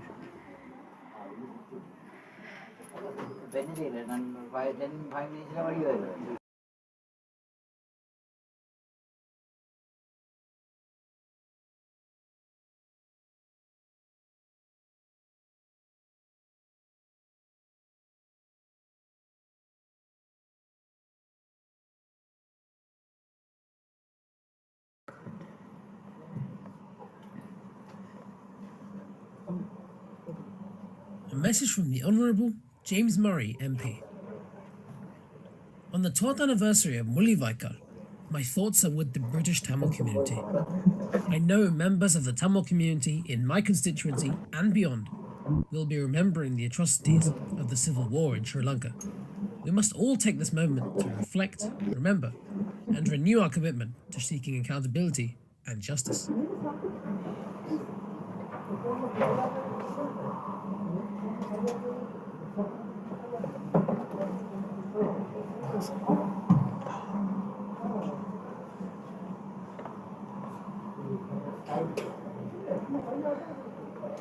A message from the Honourable Elliot Colburn, MP. Friends, I hope you are all well, and I'm sorry I cannot be with you to mark this important day. Mullivaikkal Genocide Remembrance Day is a chance for us to reflect, remember, stand in solidarity with the Tamil community, and commit to do everything we can to prevent such an atrocity from ever happening again. I was pleased to see the support shown for the Tamil community by MPs from across the political divide during March's debate on Sri Lanka. I continue to support calls for the UK government to provide a full assessment of the recent financial support being provided to Sri Lanka, and to implement Magnitsky Sanctions against those members of the Sri Lankan government who are known to have been complicit in human rights abuses.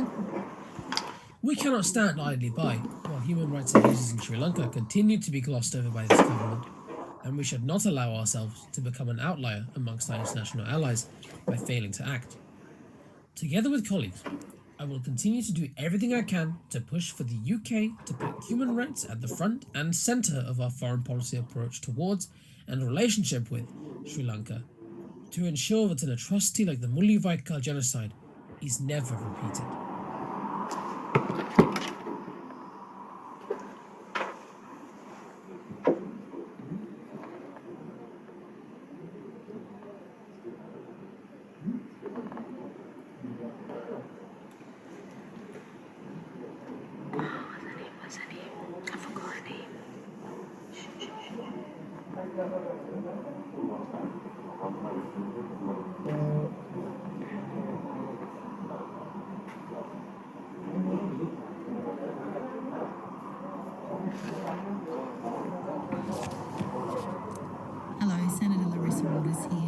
Leader in the Senate of the Australian Greens. For so many Tamils, Mullivaikkal Day represents a horrific tragedy. Some estimates suggest that as many as 3,300 civilians were trapped at the end of the war. Hospitals were attacked, many civilians were tragically killed. A UN-appointed panel estimates that 40,000 civilians lost their lives in those final months amid horrific shelling, attacks on prisoners and other human rights violations. Today we remember those lost lives and the grief of those who survive. Grief at lost family members, grief for friends who are not here today. We grieve for those lives cut short and the emptiness amongst those who are left behind. Here in Australia, we recognise and share the grief of the Tamil community at that tragic loss of life. I also want to pay tribute to the resilience and the courage of the Tamil community in building and continuing on while bearing up under that grief and loss.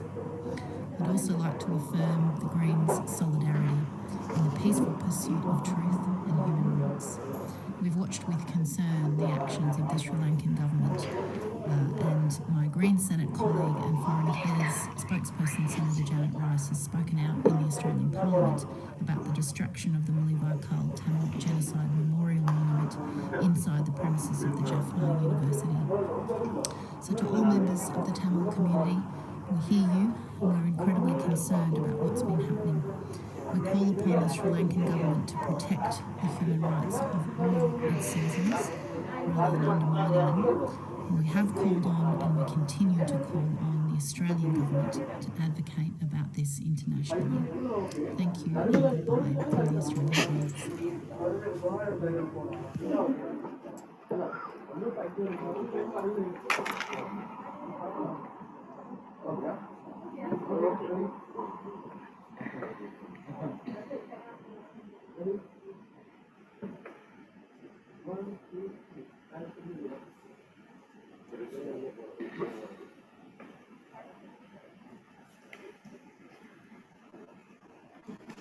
A message from the Honourable Stella Creasy, and thank you for inviting me to be part of this important day to commemorate those who have been lost in the civil war in Sri Lanka. I should be grateful if you could share this message with our local community on my behalf. The requests of the Tamil community for truth and justice for their lost friends and family have been made in Parliament and to the international community for years. I have been proud to stand alongside them in this process, both in our local community and in Parliament, to echo these calls as your local MP. Since 2010, in one of my first appearances in Parliament, I have been calling for an international inquiry into the actions of the Sri Lankan government, both during the war and since.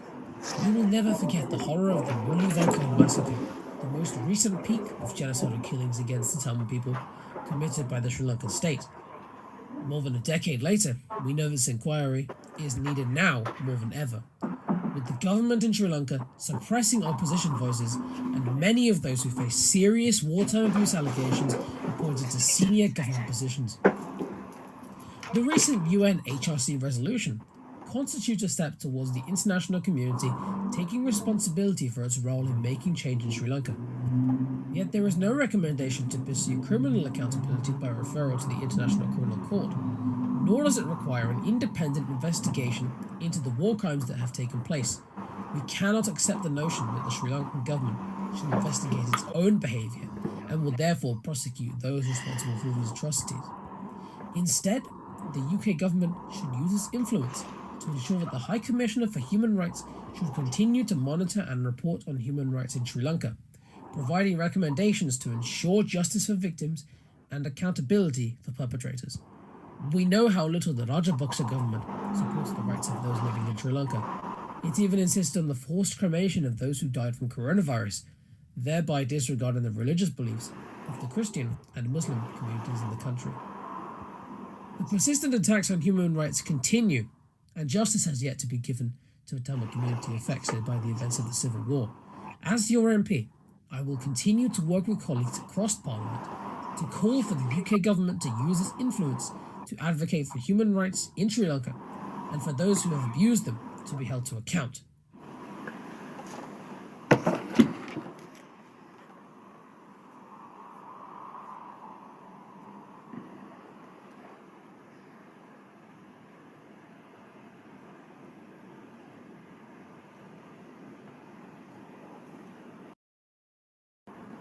That's it.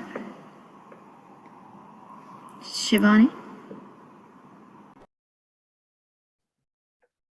Can you play the rest of these Gaudaman video message? Yep, sure.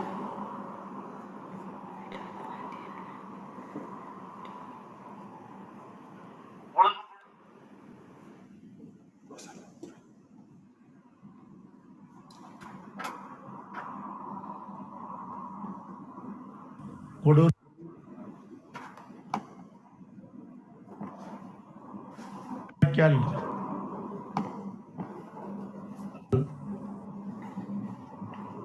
தமிழினம் இப்பொழுதும் தமிழர் அறம் கொண்டு துடிக்குது. மனித குலம் இதிலிருந்து மீண்டு வரணும்னு.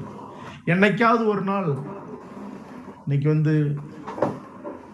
3வது அலை, 4வது அலையெல்லாம் கடந்து கொரோனாவினுடைய குரூரம் 5வது அலையை நோக்கி உலகம் போய்கிட்டு இருக்கு. இந்திய ஒன்றியம் 2வது அலையிலேயே தத்தளிச்சு தடுமாறி செதஞ்சு சின்னாபின்னமாகிட்டு இருக்கு. ஏதோ ஒரு காலகட்டத்தில் கொரோனா ஒரு முடிவுக்கு வரும். ஆனால் 12 ஆண்டுகளுக்கு முன்பு பதைக்க இனப்படுகொலை செய்யப்பட்ட எம் தமிழினத்திற்கு என்னைக்கு தீர்வு வரும்? சத்தத்தோட ஒரு யுத்தம் 2009 நடந்து முடிஞ்சது. சத்தமில்லாத ஒரு யுத்தம் தமிழீழத்தில் நடந்துகிட்டே இருக்கு. பறிக்கப்பட்ட காணிகள், நிலங்கள் திருப்பி கொடுக்கல. தமிழீழ மண்ணெங்கும் நிரப்பப்பட்ட இராணுவம் இன்னும் திருப்பி அவர்கள் அழைக்கப்படல. அங்க இருக்கிற கலை, கலாச்சாரம், பண்பாடு, வரலாற்று தடங்கள் அத்தனையும் சிதைக்கப்படுது. இந்த உலகத்தில் கேட்க ஆள் இல்லை, நீதி இல்லை. ஐநா சபையெல்லாம் போய் நின்று கத்தணும், கதறணும், போராடணும். ஆவணங்களை அள்ளி எடுத்து வச்சோம். இதுவரைக்கும் எங்களுக்கான எந்த விதமான பயனுள்ள ஒரு தீர்வு நோக்கிய எந்த திட்டங்களும் இந்த உலகத்தில் யாருக்கிட்டையுமே இல்லை. எவன் அழித்தானோ, எவன் நின்று பதைக்க கொன்றானோ, எங்கள் இனத்தின் ரத்தத்தை குடித்தானோ அவன் மீண்டும் ஆள்வான் அந்த மண்ணை. உலகம் அவனோட கை வைக்கும். என்ன நீதி, என்ன அறம், எங்க போயிட்டு இருக்கு உலகம்? இப்படிப்பட்ட நிலையில இன்னைக்கு 12ஆம் ஆண்டு மே 18 இனப்படுகொலைனால எங்கள் உறவுகளினுடைய உயிர்கள் சிதைக்கப்பட்டு அந்த ஓலங்களை உள்வாங்கி அந்த நினைவு நாளை ஒரு இன எழுச்சி நாளாக தமிழினம் கடைபிடிக்குது. கூடவே இன்னொன்னு சொல்றேன், இது இந்த துயரம், இந்த ரணம் உள்வாங்கும் போதே எம் இனத்தின் எதிரி இரக்கமில்லாத அழித்த அவனுடைய குரூர குணத்தையும் நினைவு கொள்ற ஒரு நாளாக நம்ம இதை எடுத்துக்கணும். ஏன்னா இந்த உலகம் என்னைக்கு ஒரு நல்ல தீர்வு தரப்போகுதுன்னு தெரியல. ஆனால் 50,000 ஆண்டுகள் வரலாறு கொண்ட இந்த பூமி பந்தினுடைய ஆதி இனம் தன்னுடைய விடியலை வாழும் காலத்திலேயே பார்க்காமல் அது ஒடுங்குச்சுன்னா, அது ஓரமா போய் பதுங்குச்சுன்னா, இந்த உலகத்துக்கு எவருக்கும் இல்லாத வரலாறை சுமந்த இந்த தமிழினம் வரலாறு அற்று போகுங்கிற யதார்த்தத்தினுடைய பேருண்மையை இந்த இனத்தின் இளைய தலைமை உள்வாங்கி திட்டமிடணும், வியூகம் அமைக்கணும். பெரியவர்கள், முன்னோர்கள், முன்னோடிகள் வழிகாட்ட இளையோர்கள் வழி சுமந்து ஒரு தீர்க்கமான வழியை ஏற்படுத்தணும். உலகம் நமக்கான விடுதலையை தரலன்னா நமக்கான நிரந்தர விடுதலையை எடுக்க என்ன செய்யணுமோ அந்த வழியை உருவாக்கணும். எங்கள் உயிருக்கு நிகரான தலைவர் மேதகு பிரபாகரன் அவர்கள் சொன்னது போல பாதையை தேடாதே உருவாக்குங்கிற அந்த உன்னதமான வாசகத்தை மனதில் ஏந்துவோம். நமக்கான விடுதலையை அருந்து போகாத நம்பிக்கையோடு தொடர்ந்து போராடி வென்றெடுப்போம். எதிர்க்க துணிந்தால் தமிழ் மீளும், எதற்கும் துணிந்தால் மட்டுமே தமிழ் ஆளும். வெல்வோம். தமிழரின் தாகம், தமிழீழத் தாயகம். நன்றி, வணக்கம்.